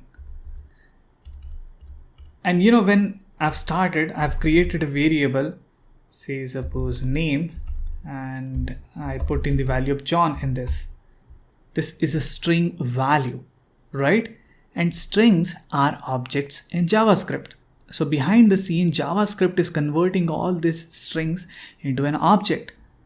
Okay, so this is how it is getting defined. New string And see that I'm using a new string. So this is, object creation syntax in JavaScript, and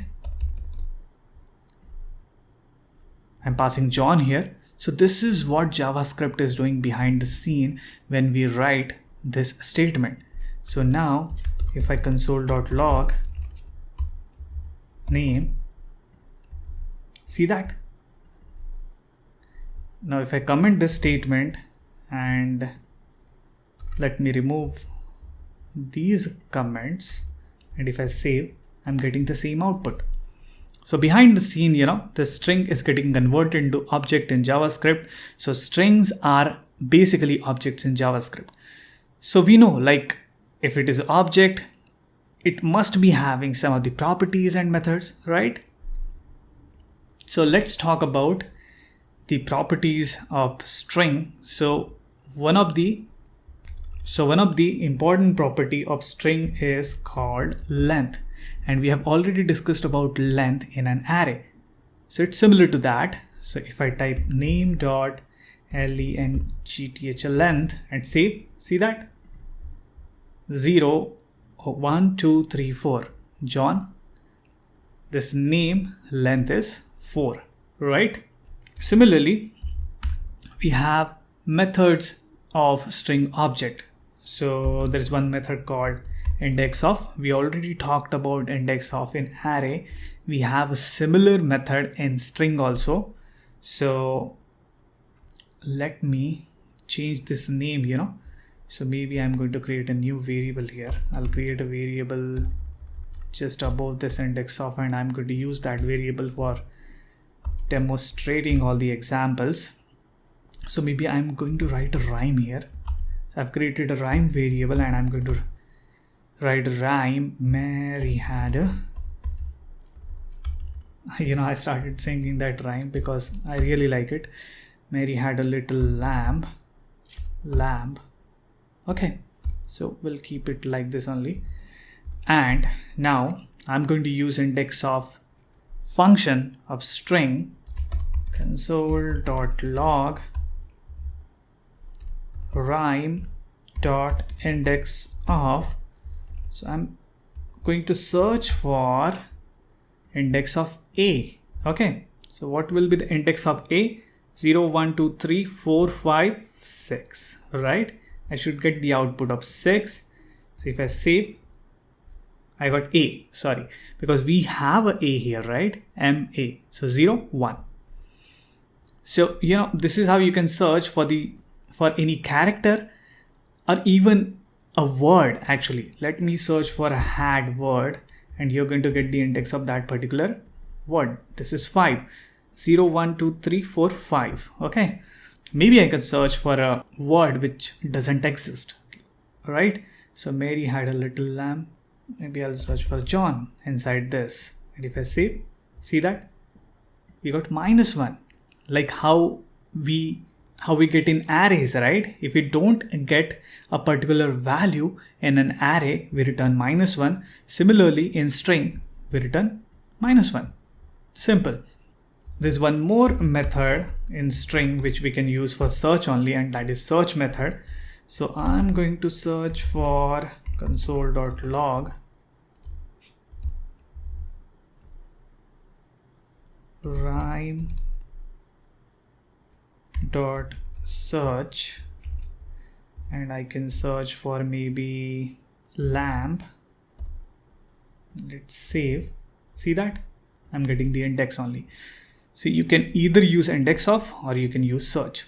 Let me try to search for John, and what it is going to return. It's returning -1. So they're like similar. So let me undo this, save.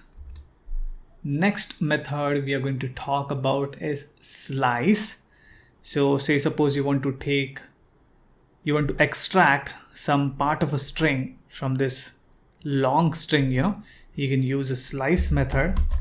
So slice console.log rhyme.slice,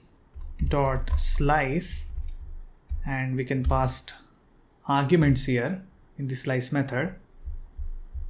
And slice has 2 arguments. First one is start index and second one is end index. So maybe I'll start with 0 and I want till 4. So if I save, see that I got the Mary. Maybe I'll go with 4 and 0. Let's see. We got a blank output because I haven't specified the end index. Or maybe I'll just pass the first argument. Let's see.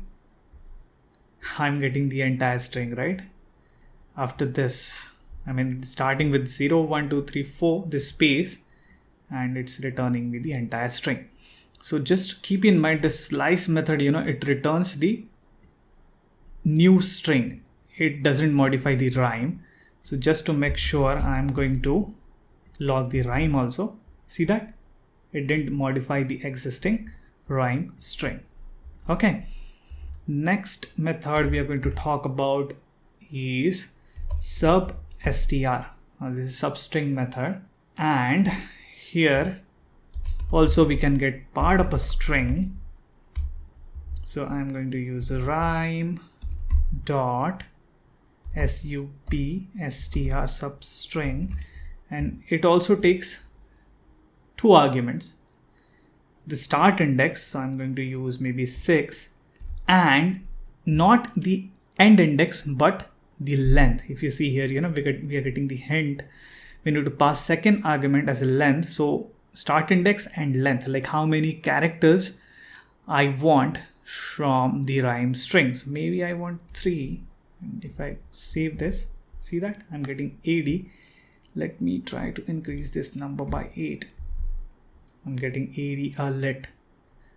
Or maybe I'll go with 10, 11. So I got 80 a little. So start index and length, easy, right? Then we have very nice method called replace. Sometimes we want to replace some of the string or some of the word from the main string, right? So we can use replace method. So I'm going to use replace, and replace is going to return me something. So replace will return us a new string. So I'm going to create a new string, maybe new rhyme. Okay. And so I'm going to write rhyme dot replace. So I'm going to replace, I want to replace Mary with John. So John had a little lamb. I'm making a new rhyme here actually. The spelling is wrong. So new rhyme dot replace, and let's see what's the value of both these strings. So I'll type rhyme and new rhyme. Save that. See that? Mary had a little lamb and John had a little lamb. So existing string, it doesn't affect the existing string, but it actually returns a new string. That's good. So this is about replace method of a string. Now let's talk about 2 really simple methods, 2 uppercase and 2 lowercase. So if you want to change the case of a string, you can use console.log. Maybe this time I'm going to change the case of name.to lowercase. Will change John to John. You see that? J is small now. And the second one is console.log name.to uppercase. Save. See that? Really simple. Next, let's talk about concat method. There's some of the useful method, I'm trying to explain about string, which are like mostly used in our JavaScript programs. This concat also we use a lot of time. So concat is used for, concatenating 2 different strings together. So say suppose I have a first name, which is John, and I have another variable last name, which is Smith. So I can use concat to concatenate these 2 strings. so I'm going to create a name. So I'm going to create a new variable called full name, and I'm going to use concat method. So I'm going to call first name dot concat with last name. Okay, and before that, even we can concat two strings. So I need to have a space between first name and last name. So I'm going to use two different arguments here. So it will use the space also, and then last name. I'm going to console.log full name, save, see that? John Smith. Cool. Let's talk about one and last important method called trim. This is really useful, So sometimes, what happened, maybe I have a message variable, and maybe I'm getting this message variable from the server side, or this message has a lot of spaces, something like this. This is a message, so it got a lot of spaces at the start of a string and at the end of a string, and I don't want to use, so these spaces are not required, right? Sometimes we don't need all of these spaces, and I want to remove these spaces from my string. We can use trim method for that. So console.log, I'm going to log the message, okay, and then I'm going to log message dot trim. So I'll save my program. See that here, if you see here, I'm getting that space at the start of a string, right? And even at the end of a string. But in this case, we don't have a space. Let me try to log this on a separate line just to show you. So I'm going to use another console.log. This time I'm going to log this, save. See that? We don't have space here, right? But we do have space here. You see the magic of trim? It removes the spaces from the start of a string and end of a string, beginning and end. But it doesn't remove these spaces in between, right? Because they're needed, right? So this is about, one of the standard built-in object called string in JavaScript. So we talked about length property and like different most widely used string methods. And if you want to learn more methods, maybe you can visit the standard built-in object library. You can search for the string and you can refer the documentation, right? So they do have a lot of different methods and their examples here. Now let's quickly talk about date object. So like how I have used string, similarly we can use JavaScript built-in object called date. So date is basically used for creating new date in JavaScript, right? So I'm going to create a new variable called now, and we're going to use new date. And if I log this, console.log, now see that it's showing me the current time of my machine. Okay. And maybe if I want to have a different format than this default format, we have different methods of date objects. So I can use those methods. Now dot, maybe let me try to date string, this method, and if I save, see that?